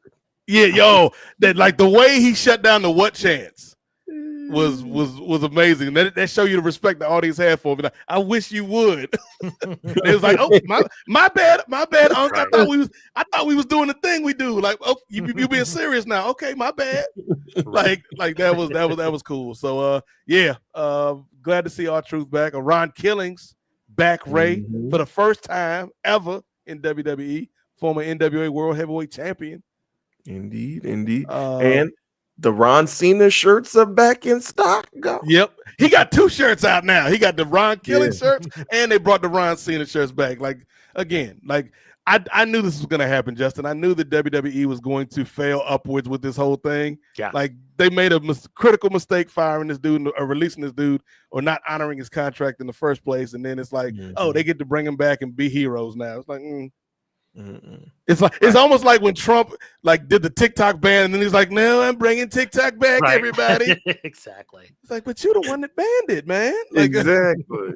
Are we supposed to clap now because you unbanned what you banned? But anyway, we're not here to talk about that. We're here to talk about basketball, and we'll be back on. That's where you're supposed to hop in and say today, Ray. I'm looking. Friday. Oh snap! We're going head to head with SmackDown. Indeed. All right, so we'll be back Friday for Game 4 of the NBA Finals, another watch party where I'm sure we'll have some more guests. And I believe we've already got it confirmed that main event upper mid card. I'm already promoting the brother. Upper mid card Jay Lacey will be in the building. Who knows who else might stop by? Maybe the youngest in charge, Andrew Thompson, and maybe some other friends from outside of the network. So we're gonna have some fun on Friday, y'all. Be safe and join us back here at 8:30 Eastern Friday evening for Game 4 of the NBA Finals. Justin, we appreciate you for stopping by, brother. And obviously, the invite is open for the remainder of the series whenever you or Matt or your new co-host, man. You know, any of y'all want to pop in, you have an open invite. This was fun, and we'll do it again, brother. Much appreciated. Thank you. All right. So for Ray, for Matt, for JG, I am the Godfather, Nate Milton, and you have been watching the NBA Finals on the Nefarious Media Network. I said that like we're broadcasting it. I know. You've been watching the NBA Finals on the Nefarious Media Network. Like, if we got the rights to the finals, Ray, I wouldn't be sitting here talking to you, sir. Sorry, I love you, but you know, you my family, Ray. But I wouldn't be talking to you if we had the rights to the NBA Finals. I would be on the beach somewhere with Lin-Manuel Miranda writing plays, brother. But that is gonna do it. We're out of here. We'll see y'all on Friday. Ray, hit that round ball rock, brother.